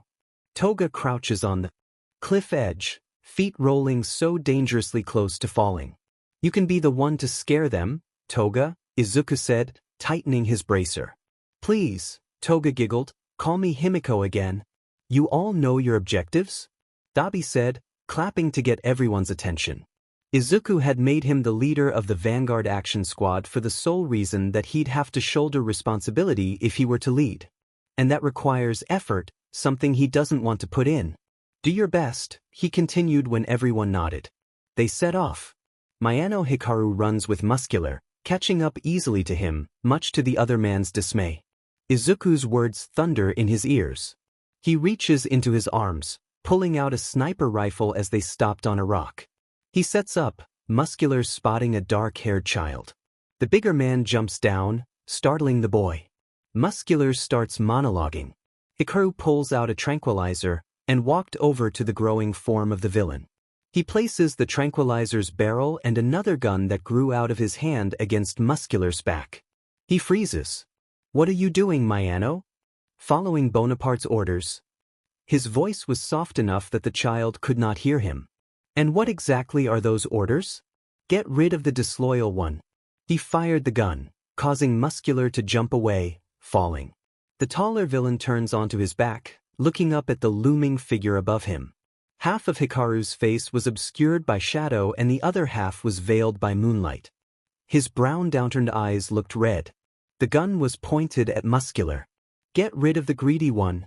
He fired 3 more times, all nowhere near the vital spots that would kill him. Then he shot the tranquilizer into the bits of skin showing under the overflowing muscle. Are you? Hikaru looks up to see the boy quivering and cowering, leaning away from Muscular. Are you a hero? Hikaru raises his tranquilizer, the shot hitting the kid's leg, sending him down. Lead him to the two flames. Shoji spins around, expecting a villain, only to find no one. The voice was young, likely muffled by something, a mask. He was sure he wasn't hearing things, but Shoji turns his head to the sound of explosions in the opposite direction from the raging dark shadow. That's not a bad idea. Himiko inspected the tiny bit of blood on her knife. Too shallow. Not enough. What kind of JRK comes out swinging a knife like that? The frog girl said, instinctively stepping in front of the short-haired one. I'm Toga. And you two are really cute, Himiko said, then pointed the knife at the girls, placing their names that she'd been briefed on. Uraraka and Azui. They know our names, Uraraka said, worry tinting her tone. Probably from the sports festival. We don't know them, they know us. Little blood is no fun, Himiko continues, ignoring them. Usually, with a good wound, I can SCK it all out.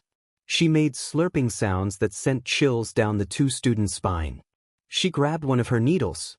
With this machine, a little cut's all I need to drain you dry. Makes my job so easy. So I'm gonna stab you. Himiko ran full speed. Achiko. Azui's tongue wraps around the other girl's torso, swinging her out of harm's way. Run back to camp. We shouldn't try to beat the villains just because we got permission. Himiko giggles. Izuku will be proud if I get blood, and call me by my first name. You run too, Uraraka said. Azui turns to her opponent, stance readying. Tfuyu, Himiko slices at the frog girl's tongue. Little Tiu. Cute name. Ima call you that too. Azui jumps away. Only the people who are allowed to call me that are my friends. Himiko throws her needle to trap the other girl's hair. That makes us friends, doesn't it? Call me Himiko too then. The round-faced girl shouts for her friend. You're bleeding already, Tiu my good friend. Himiko traps Azui between her arms. Isn't blood cute? And so are you. Your skin is so pretty. I hope Izuku doesn't mind if I take a bite. Himiko licks her lips, leaning in so close she could kiss the student. Get away from her. Uraraka runs. She dodged the incoming knife from Himiko perfectly, grabbing the outstretched arm, her hand cupping the villain's nape and pushing her to the ground, successfully wrenching the knife hand to Himiko's back. At Uraraka's command, Azui tried to get herself free to wrap the villain's hands with her tongue. Achiko-chan, Himiko rasped, craning her neck and looking up to her captor. You're a lovely one too. You know I have someone I'm crushing on. Uraraka looked puzzled. And I want to be just like him. Do you like someone too, Achiko-chan? I used to love tattered guys reeking of blood. That's why I used to carve people up. The two looked horrified. But now, I like the type that will carve me up. With that, she stuck a needle with her free hand on Uraraka's leg.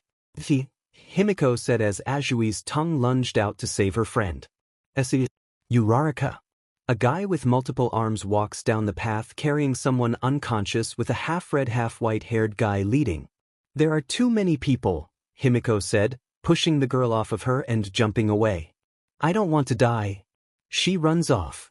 A lot of good people are going to die. You don't try to gloss it over for me, do you, sensei? I can't fool you even if I tried.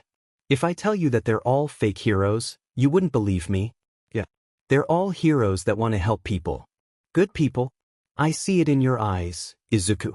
This is why I don't need to gloss it over. You don't care. You don't care as long as you get to hurt someone. And I lied to my team that it was all for a greater cause. But a lot of good people are going to die tonight, sensei. Bang. The shot rang out through the forest. Hikaru reloads his rifle, shifting a bit in his position on his stomach. I missed.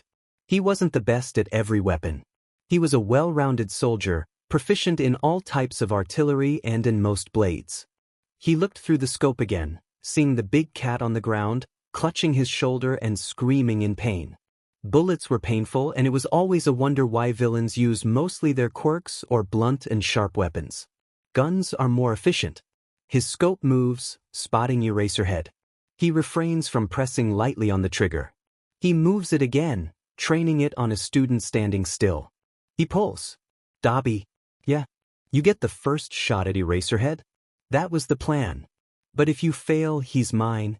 But mine. Vanguard Action Squad. The target has been successfully captured. Short though it was, our mission has come to an end. As planned, be at the evacuation point within 5 minutes of this transmission. Izuku smiles, looking up to the sky with his hands in his pockets. It was a good thing we recruited the guy. His speech has a certain charm to it. Did you know he was an entertainer? He looks forward to his opponent across from him. But enough about him. Izuku retracts his hands, falling into his deadliest stance, Muay Thai. Let's have fun, Eraserhead. Reference to fighting. You're waiting for a train. A train that will take you far away. You know where you hope this train will take you, but you don't know for sure. Yet it doesn't matter. Now, tell me why. Dominic Cobb, Inception. Izuku was not the strongest fighter. His punches were not the heaviest and his kicks did not hurt that much. But that's one good thing about it. Izuku remembers delivering a straight hit to a vigilante's abdomen before, remembers the crushing on ribs beneath his knuckles. The vigilante would have retreated if she felt any pain, listening to her body's warnings, but she didn't. She kept fighting, confusion clear as her breathing hitched whenever she stepped forward, wheezing every sudden move. More than that, he fights dirty. If he can't overwhelm the opponent with power, he will use his brain and speed. It also helps that he memorized almost every vital spot. Izuku jumps back as he received a heavy blow to his face, a slight aching in his jaw. Of course, he barely noticed it. Spending a lot of time near Overhaul, it was no wonder as to why his pain tolerance was especially high. Eraserhead was in front of him, a fence sliding into defense, eyes glowing. Izuku attacked. He kicked, the hero easily deflecting it, but was not prepared for the second one as Izuku twisted his torso, jumping off the foot on the ground and bringing it up in a kick, his whole body now in the air as he spun. The blow shoved Eraserhead to the side, but by the time Izuku landed, Eraserhead had recovered and delivered 2 punches to his solar plexus. Izuku jumped away. That happened in the span of 4 seconds. That hurt, Eraser, Izuku said, rubbing the spot he'd been hit. An eye for an eye. You hurt my students. Your friends killed my student? Anger was evident in the underground hero's face. That's not good, Eraser. Izuku slid his finger into the hole in one of his throwing knives, fishing it out and flicking it in the air. It flipped a few times before he swiped it, rushing in to meet the hero. He swung the knife, Eraserhead ducking under it just as Izuku's knees came up to meet his nose. Dirty. You shouldn't let your emotions get the better of you. Izuku may have sounded bored and uninterested to the hero, but inside he was beaming. Excitement almost sent shivers down his body, a flush on his face as he readied for another exchange of blows. Eraserhead was one of the best heroes, if not the best, at hand-to-hand combat. He rushed in again, this time doing another roundhouse, then dropping his foot when Eraserhead ducked. The hero caught it, a barely audible "uh-oh" coming from the villain as he twisted the leg. Izuku flipped, feeling the capture scarf wrap around his calves. Izuku threw his hands in front of him to cushion his fall, then threw his weight forward, rolling onto his back and kicking Eraserhead, surprisingly light, away. The hero landed far away in a crouch. 5 seconds passed in the exchange. This time, before Izuku could gather his bearings, Eraserhead charged. He threw a punch, which passed through the spot Izuku used to be. He swore as he noticed the lack of power behind the hit, realizing too late it's a feint. When he sidestepped the feint, Eraserhead's left hand shot out to stop him from moving far, pushing him closer to his right. His left and right hand passed each other as Izuku was flipped sideways and onto his side. That exchange was 2 seconds. Eraserhead immediately went down to trap the villain, but in the time gap, Izuku's legs shot out in an arc, flipping Eraserhead onto his side as well. He jumped on the hero. Eraserhead rolls onto his shoulders, kicking Izuku off above him. The villain falls, doing a military roll and standing on his feet. The hero also gets into a stance. 5 seconds. They exchanged blows again. 3 seconds. Then one more that lasted a while and ended up with Izuku wheezing through his mouth. 11 seconds. Izuku runs, dropping his hands low. Eraserhead's stance unconsciously drops. Izuku smiles, his fingertips grazing the ground as he runs. When he gets in range, he grabs a handful of dirt and throws it into Eraserhead's eyes where he has no defense. The hero grunts, frustrated and surprised. Izuku skids before he runs past him, jumping back on his palms and kicking off, hitting Eraserhead's chin as he did a backwards handspring. Before Eraserhead recovered from the dirt, Izuku kicked, aiming for the abdomen. The hero sees through the pain, arms up to block it. But at the last moment, Izuku's feet made a swerve, hitting the solar plexus. A perfect crescent kick. Ida Tenya, who was it? Izuku said. I saw him. It actually took him a while to bleed out after Stain stabbed him. Fury. There was undiluted rage in those eyes, sending excited chills down his spine. Then cold. A dry anger. Eraserhead looked messed up, dirt on his face mixing with the blood coming from his nose. His movements were slightly stilted, a visible pain on the solar plexus where Izuku has hit him countless times. There must be bruises all over his body by now. Izuku could also feel a numbness all over his body where he's been hit and a throbbing on the back of his head where he was thrown down on. Even despite that, Eraserhead attacks and the blows come harder, faster. Izuku could barely dodge, bringing his arms up to block instead and feeling the sting as the hero's sharp knuckles even graze him little. After another exchange, Izuku bends backwards as a fist is swung with his whole body weight. He hooks his finger into another one of his knives, wrist flicking upwards. Eraserhead jerked his head just in time, but not enough prevent a line of red blooming on his cheekbones. Izuku jumps back. He intends to take a step forward for another attack, but his legs give out from beneath him. His eyes caught the pro-hero as he fell. Despite the circumstances, he laughed. The last thing his opponent and the students on the sidelines see is his smile as he fell into a cloud of black mist. Death is impossible for us to fathom. It is so immense, so frightening, that we will do almost anything to avoid thinking about it. Society is organized to make death invisible, to keep it several steps removed. That distance may seem necessary for our comfort, but it comes with a terrible price, the illusion of limitless time, and a consequent lack of seriousness about daily life. We are running away from the one reality that faces us all. As a warrior in life, you must turn this dynamic around. Make the thought of death something not to escape but to embrace. Your days are numbered. Will you pass them half awake and half-hearted, or will you live with a sense of urgency? Cruel theaters staged by a czar are unnecessary. Death will come to you without them. Imagine it pressing in on you, leaving you no escape, for there is no escape. Feeling death at your heels will make all your actions more certain and more forceful. This could be your last throw of the dice. Make it count. Shudo snapped the book shut. He thought of Ida, who probably couldn't even fight when he was paralyzed by Stain's quirk. He thought of the 4 students in Class 1B, shot through the head without even given a chance to fight back. Then he thought of Aizawa and Midoriya, Bonaparte fighting. Then he thought of such familiar blue eyes looking at him. How sad, Shudo-kun. Nisan? He gritted his teeth. Izuku opened his eyes to a familiar ceiling.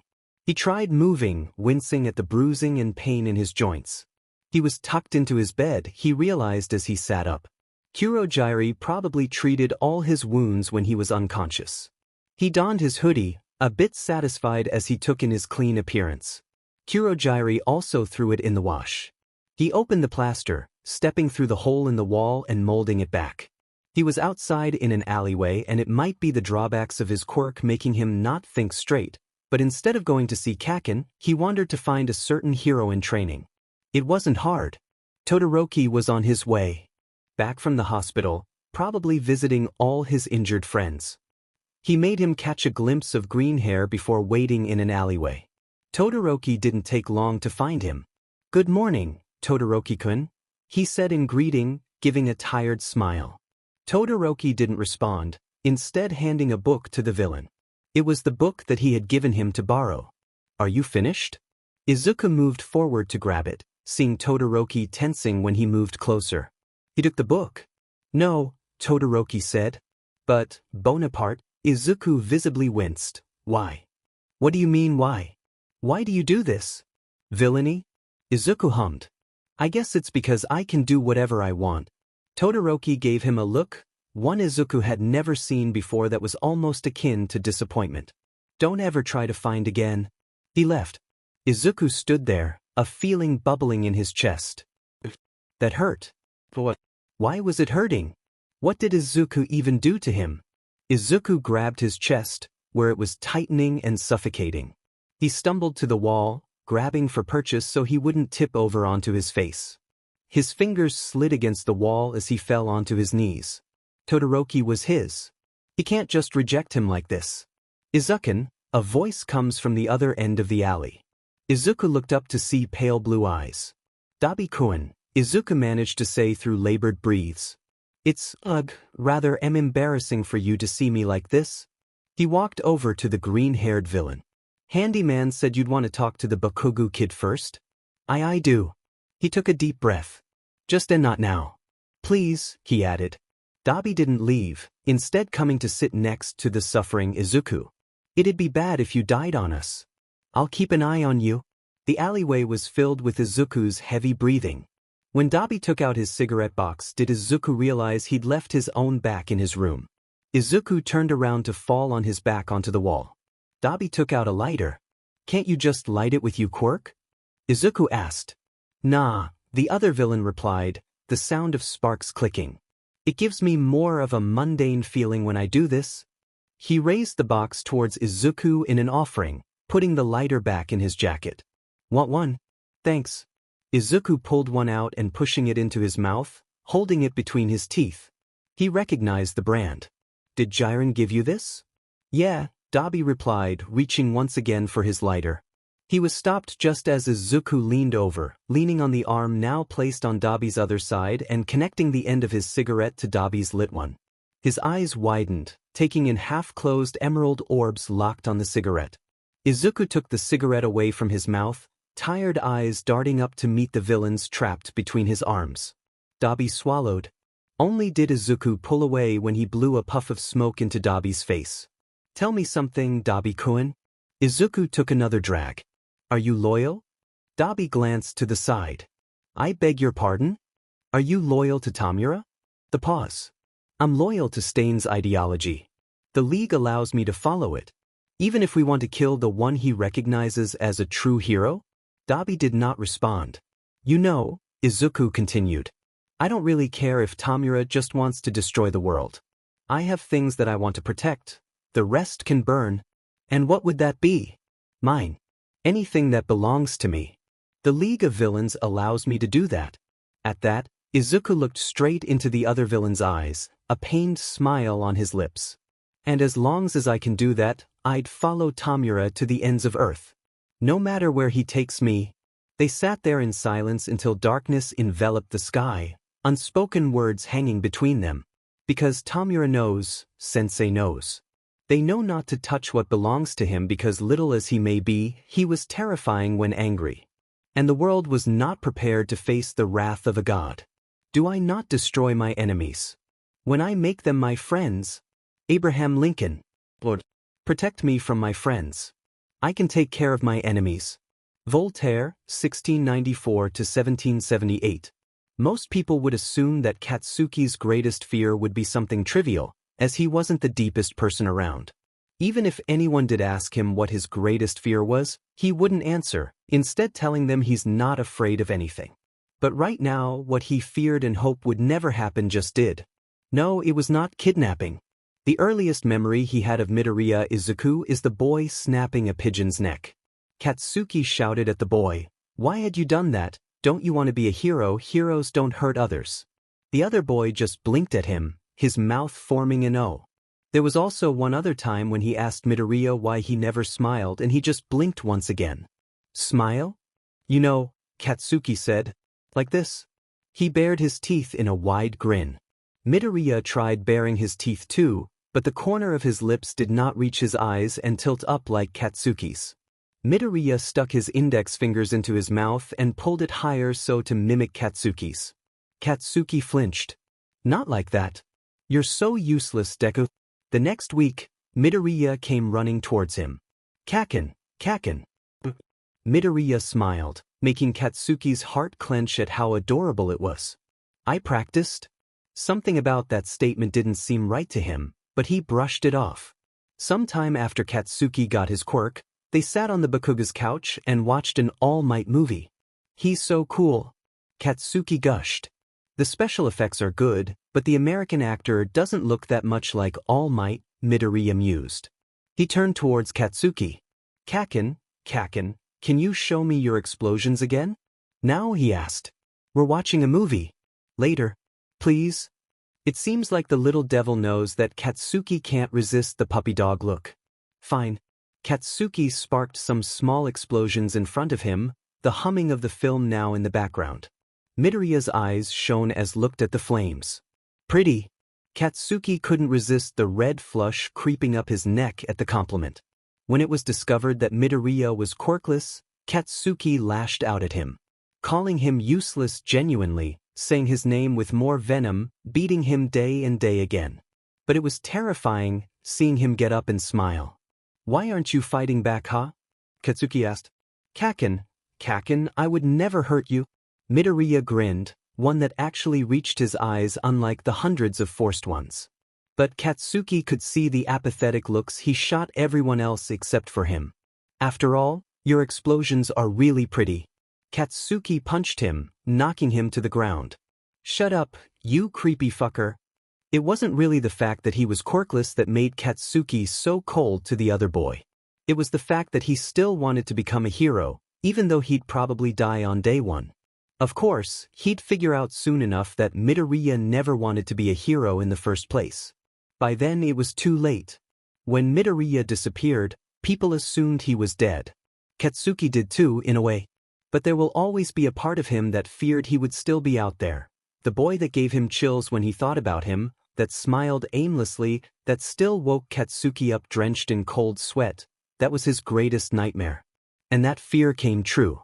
Katsuki was speechless when his supposedly dead childhood friend sat on top of the bar across from where he was strapped to a chair. Kaken, Kaken, the tone in which Midoriya repeated his name twice was the same as ever, further paralyzing Katsuki in fear. Do you really have nothing to say? Midoriya frowned. That BSRD Shigaraki had told Katsuki that they had plans for him, but not until he met a certain someone. They all left him alone with this green-haired BSRD. DMN, he said. I was really rooting for a more dramatic reaction from you. Like maybe, what the F are you doing, you useless Deku? Why are you with the villain bastards? Katsuki winced as Midoriya broke from a slightly bored demeanor into this angry, crazy look. I'll tell you what they want to do to you. Midoriya reverted back to a laid-back persona. They want to recruit you. Ha! Katsuki finally snapped out of the paralysis as the villain just suggested something crazy. I know. Midoriya rolled his eyes. I know that there is no chance of you doing that. But who am I to tell people how to live their life? Then tell them it's futile. I don't want to listen to Shigaraki spout shit. Midoriya laughed, then fell silent. Do you hate me, Bakugo Katsuki? A moment of silence and a shiver as his full name was called. Then, yes. It was the truth. There was another long, dragged-out silence as Katsuki studied the pained look on his enemy's face. Why? Katsuki broke the silence. Midoriya blinked. He knew what the blonde was trying to say, not asking why he asked if he hated the villain, but rather, something else. That is a difficult question to answer. Why, he mused. Because it was convenient? Convenient? Being a villain was convenient? Kaken, Kaken. You don't understand, Midoriya said with a disappointed look on his face. Like hell I would. Katsuki snapped. If you don't effing explain, then how could I? Good point. Midoriya hummed, the nostalgic sound sending shivers down Katsuki's spine as he got a vivid sense of déjà vu. You see, I was kidnapped. Katsuki shut his mouth before he could say anything under the villain's piercing gaze. They were looking for a quirkless child that would be able to take on a powerful quirk. It had pretty nasty side effects, so Sensei wouldn't use it. A child because we were easier to manipulate. Imagine their surprise when I didn't need much convincing. I was more than eager. You were pretending before, weren't you? Katsuki spat. After that villain, the one that All Might subdued, you acted even more of a effing creep. More humming. They thought they were manipulating me. The villains thought I wouldn't betray them out of a sense of gratitude. He laughed, a cold, dead sound. Katsuki's eyes followed Midoriya's hands as they picked up a thick orange book sitting on the bar beside him. He flicked through the book, stopping on one page and clearing his throat. He read out, "The Jaws of Ingratitude. Knowing what would happen if you put a finger in the mouth of a lion, you would stay clear of it. With friends, you will have no such caution. If you hire them, they will eat you alive with ingratitude. Kaken, do you know what that means?" Katsuki clamped his mouth shut once again. "You were always smart. But I guess this is too much for you. I'll make it simple. Keep your friends close, but your enemies closer." As Katsuki gulped, Midoriya frowned at the book. "Well," he continued, "that was what I was aiming for, but this book basically says, don't trust you friends, trust your enemies. So the League made a horrible mistake when they made friends with me. What the F are you on about, huh?" Katsuki said through the dryness in his throat. "Enemies would be more likely to betray you, wouldn't they?" Kaken, the green-haired villain tooted. "You're not well-versed in this game of power, are you?" He reached over, grazing the blonde's jawline, making him freeze as the cold fingers touched the skin of his face. Midoriya shivered and Katsuki could have sworn the villain mouthed warm. "Friends," Midoriya said. "They are greedy.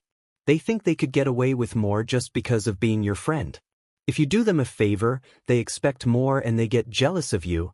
You ask them for help not because of their proficiency but because they are your friend. Enemies, on the other hand, they have much more to prove and expect nothing from you.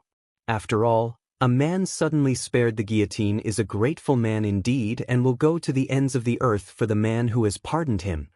"Huh? You just said something about ingratitude." Katsuki was cut off as Midoriya leaned over and put a finger over the blonde's lips. Kaken, what would friends be grateful for? They think the favors you give them are earned from their own merit. Humans like to feel like they earned something. Your enemies are human." This time, Katsuki was much quieter, speaking through the finger on his lips, making his heart thunder at an impossible speed. From fear or something else, he didn't care. Always slow on the uptake. "I said this before, but I'll say this again. Your enemies expect nothing from you." It took a moment for Katsuki to realize and his eyes widened. Midoriya leaned in closer until their noses were almost touching. He whispered, his breath fluttering over Katsuki's lips, making him take a sharp breath. "Just like how you wouldn't expect me to not warn the other villains that the heroes have found our hideout?" The words slowly sank in. Midoriya leaned back, Katsuki almost furrowing his eyebrows at the lack of heat in front of him. "Why?" Midoriya smiled, too thin and too wide. He leaned in once again, his mouth almost pressed to Katsuki's ear. "Because when the end is this close, you just gotta have some fun. An idea is like a virus. Resilient. Highly contagious. And even the smallest seed of an idea can grow. It can grow to define or destroy you." Dominic Cobb, Inception. Shoyuda had a permanent scowl on his face as he roamed the busy streets lit only by the bright light of establishments in every corner. He squeezed past prostitutes and shady men, blending in with crowd even in his hero costume. Tomorrow he would have to answer questions from the press and he just knew that they were going to verbally slaughter UA and make their lives living hell. They'd have to settle this quickly. Shoyuda snapped his head to the side as he caught a glimpse of dark curly hair and freckles. He pushed against the flow of the crowd, following Bonaparte. The villain didn't drift off from the crowd, instead following them to the train station. This gave the hero an unsettling feeling in his stomach. Bonaparte could always use the warp gate villain to travel long distances, no need to be spotted in such a sorry setting. What more, he was wearing a suit that looked to be better in a business setting than his usual scruffy outfit. What was he planning? Before the villain could get on the train, Shoyuda grabbed his arm and pulled him aside, only to come face to face with a completely different man. Shoyuda blinked.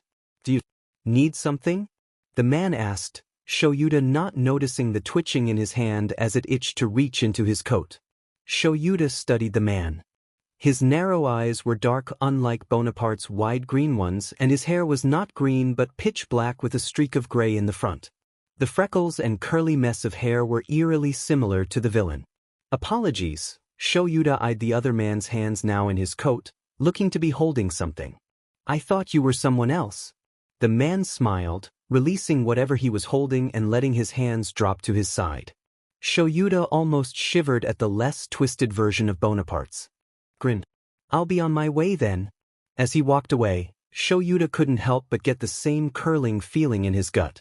Sensei told him when he was 12 that they needed to find a spy to infiltrate UA.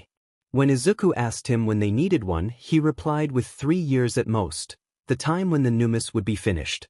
Izuku had smiled and asked if he could be entrusted with that position of finding a spy. With the help of an online hacker friend, he managed to find quite a few candidates with the right age that possesses a stealth quirk. There was one boy who could hide his presence, which Izuku kept in mind. The most likely one at the time was a girl with a shape-shifting quirk that could turn into anyone she saw before, but he dismissed the idea as a second option when he thought of a certain hero who could blow her cover just by looking at her and erasing her quirk. In the end, he settled for a hopeless girl with a mutation quirk that made her invisible that was about the same age as him. He approached her when she was walking home alone from the mall after a hangout with friends who live in the next station over. After all, 12 was that threshold between really immature and really mature. Izuku bumped into her when they were both looking down at their phones. They both looked up at each other, apologizing profusely. Oh my gosh! Izuku gushed, feigning that he had forgotten they even bumped into each other. That's so cool. What? The girl said, confused by his reaction at seemingly being bumped into. You're completely invisible, he said, looking in awe. Hee hee, she giggled, her sleeves moving in a motion that indicated she was probably fiddling her hands in embarrassment. Can I ask some questions? That's like the coolest quirk ever, he continued. Oh, no problem. She was cut off when Izuku quickly blurted, Oh, I'm so sorry, you must be getting somewhere, I'm so sorry. It's fine, she cheerfully said. I have to be somewhere too, but if you don't mind, can we meet up again? He quickly added in embarrassment, I mean, unless you want to, I'm not forcing you, and I know it sounds weird that a complete stranger is asking you this, but I've never seen anyone that's completely invisible, and I'm not trying to. This isn't an attempt at picking you up, by the way. I was just curious, and oh god, I'm rambling, aren't I? What's your name? She asked, slightly amused. Oh, I'm Midoriya Izuku. And I'm Hagakure Toru. Now we're not strangers, Midoriya-kun. Izuku blinked and gave a smile he had perfected long ago. They met up at the park the next day, and Toru listened to Midoriya's questions. How do you see? He asked, this time more perplexed than the other questions he asked. Well, my eyes are invisible, but I can see like I can do anything else when my organs are invisible. No, I mean, how do you see? Toru blinked, not really understanding the question. She always saw the way she did her whole life. She didn't think there was anything with the she saw even if her eyes are invisible. You are completely invisible. All light passes through you, with no bending, the air around you looks still. Nothing gets reflected, but then nothing gets absorbed either. Light has to travel to your eyes for you to see, since the information from the light reflected into your eyes allow you to see. You see color, correct? Yeah. But how? Izuku looked like he was trying to figure out the question of the century. I don't know. I don't think I've learned about light yet. That's curious. They became fast friends after that, Midoriya always fitting right in beside her as if he was always meant to be there.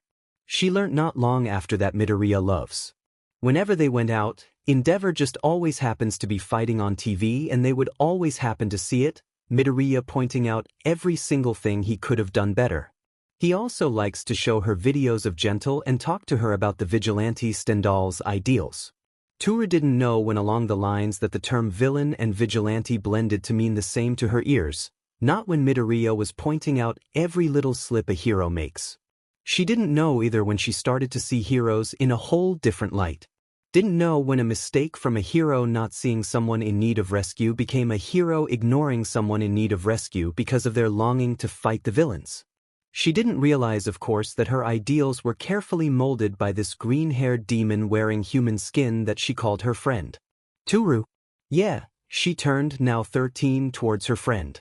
I have something to tell you, Izuku said, excited. I know a villain that can help you.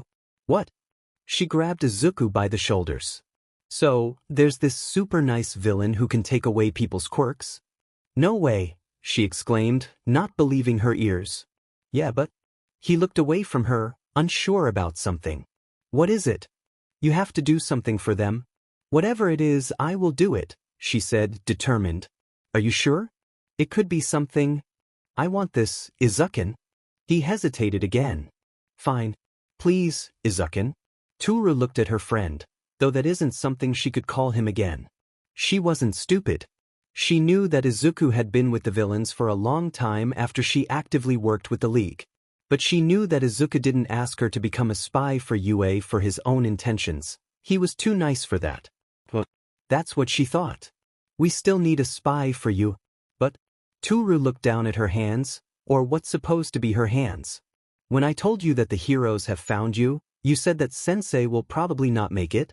There is a chance. Please, she grabbed Izuku by the collar, only to be flipped on her back by the villain. Fine, he said from above her. He let her go and walked away, gesturing with his finger for Toru to follow.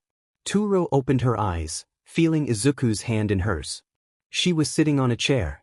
She looked around, seeing Sensei standing in front of a Numu with the Dr. Tsubasa next to him. Sensei reached his hand out and touched the Numu, said creature disappearing from sight. She gasped. Izuku handed her a mirror, which she took gladly. She looked at the stranger staring back in the reflection. The girl had short black hair and narrow cat-like brown eyes. Her skin was smooth. That was her. Thank you. Toru jumped up and enveloped Izuku in a hug. You're welcome. Toru could hear a smile in his voice, though a different kind to what she thought. But how? Izuku looked like he was trying to figure out the question of the century. I don't know. I don't think I've learnt about light yet. That's just lazy writing now. This is my design. Will Graham, Hannibal. Izuku watched the previously invisible girl walk away from the bar, sighing and turning back. If his estimation was correct, the heroes should be surrounding the place any moment. With that information in mind, he clasped his mask over his face and drew his hood up to cover his noticeable hair and headed in another direction. In the sweltering summer heat, Izuku rolled up the sleeves of his green hoodie, scratching at the bandages that covered every inch of the skin on his arm, minus the fingers. He thought of some other place to go while the whole battle would be going on, going through the list of things he needed to do that he kept in his head. He hadn't visited Sawamura recently to congratulate him on the second place in the underground MMA fighting tournament. But he had no obligation to do so, so he filed that away for later. Visiting Kai, Izuku once tried to call over Halt Chisaki, but he was considerably said to hear the name, so Izuku settled for Kai, which the Yakuza accepted begrudgingly, was an option, seeing as Izuku hadn't seen him in quite a bit. Taking off a little edge with the man's quirk was an attractive offer, but Izuku still didn't think that was right. There was one person in town that Izuku hadn't visited yet. As if one cue, Izuku bumped into someone, immediately recognizing the voice that offered a simple apology, only to cut off as the man recognized the green-haired boy. Izuku, he said, eyes uncertain, hands slightly twitching for the gun Izuku knew he kept in the inside of his suit jacket. Izuku only smiled, though no one couldn't see through the mask, it was noticeable in his eyes. Hisashi. Hisashi gathered his son into a hug, Izuku melting into the warmth that he offered. He remembered the nights that his father came back from his job overseas, the heat in his chest that became hotter every breath he took a breath and cooler every time he exhaled. It was amazing too, a little Izuku seeing his father's throat glow like a furnace every time before he sneezed, warning the other two Midoriyas of the small stream of flames that will shoot out his mouth as he sneezed. Let's walk, the younger offered, slipping off his mask as he decided to use the main streets instead of his usual back alleys. Hisashi looked a great deal like Izuku. A lot of his features, including the mess of hair and the freckles, came from this man. Other than that, Izuku's huge green eyes. Hisashi's was dark and narrow, and green hair. His father sported black hair. Came from his mom. How's work? Hisashi asked, taking in the sight of his son. He knew of his son's time as a villain, and he couldn't even chastise the boy or report him to the authorities. Inko didn't try either, even when Izuku visited her every holiday. After all, the apple doesn't fall far from the tree. Inko killed before. She also tried to murder Hisashi when he saw her trying to dispose of the body. Instead of reporting her, he helped her clean up, giving her tips for future times. Hisashi himself was a government-employed killer, so he can't really say anything about Izuku killing. They were a family of criminals. A murderer, a villain, and an assassin. Not good with the League, Izuku said nonchalantly, keeping his voice low enough so that the people they passed would not overhear. Though I can always find a job elsewhere. Have you gained favors with any other group? Hisashi asked. Yeah, Izuku replied. I'm on good terms with a high-ranking Yakuza. Ever heard of the 8 Precepts? That's my boy. Hisashi smiled. I used an informant from there once. Even if they fell from the height of their power after the discovery of quirks, the Yakuza still hold a lot of influence over the flow of information in the underground. Izuku hummed as he looked over to the screens displayed high on the buildings of Yokohama. I assume you're here for a reason? None I can tell you, son. Izuku froze, still looking at the screens. It showed a UA conference with Eraserhead, Glad King, and Principal Nedzu answering questions for the press. Izuku felt a smile on his lips as his mind ran a mile a minute. The sight of UA led him back to the thought of heroes, then leading him to Turu's words. He pieced some things together, his eyes taking on an interested gleam. He wondered. The girl that tracked someone, as the information that Turu had given him detailed, she was probably the one that found the Numu and… I'm sorry, Hisashi, I've got to go. Maybe I'll find you before you leave? With that he rushed off, leaving his confused father behind. Hundreds of scenarios and things that he could do to spice things up went through his head, the same thoughts plaguing him. What would happen if I did that? Will that still work if I do this? Can that happen if I try that? He just wanted to see what would happen. Izuku came to the warehouse just as Mount Lady broke in, grabbing at the various numis in disgust. Izuku snuck past them to get to where he knew Sensei would be. You knew, didn't you? The man standing in the shadows said as the green-haired villain smiled a sickly sweet and toothless grin. Did I? Trust me to a spy and I make use of her, Sensei. Izuku took his mask out of his pocket before deciding against clasping it on and dropping it to the ground. Sensei sighed. You don't like masks, do you? What you gonna do? Izuku held out his hand in a mock imitation of an offer of a handshake. Need the quirk to take them down? Sensei eyed, as much as he can without eyes, Izuku warily, giving him a command. Get rid of them. Be creative. Black liquid appeared to take away the numis, causing the heroes great distress at their futile attempts to keep the monsters here.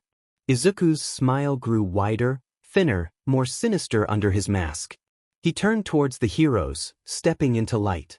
Ideas were already rushing through his head about what could happen, how he could utilize this great gift of a quirk in unique ways and make them think he had some different quirk, or maybe not at all. The heroes spotted him, Best Genist already using his quirk to try and subdue him. Izuku let his immense power rest on the world, grabbing hold of every atom in the kilometer radius.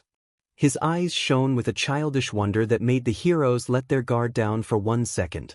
The 1 second that cost them their life. Shudo, along with the others, turned to leave, silently shuffling out of the narrow alleyway once they checked that the pro-heroes have gotten the situation under control. During the training camp, he'd warmed up to a lot of his classmates and gained some semblance of friendship with them after Ida. That was what led him to team up with his classmates to find Bakugu and get out. They were leaving peacefully when the warehouse disappeared. No, it didn't disappear, it was something much worse. The whole warehouse and the space in front of it where heroes and policemen were standing were ripped apart into molecular pieces. The 3, Kirishima, Yaoyorozu, and Shuto were paralyzed in fear as they held their hands tight over their mouths to stop from screaming in terror. The figure Shuto recognized as Bonaparte stood with his arms wide open, head tilted towards the sky and laughing.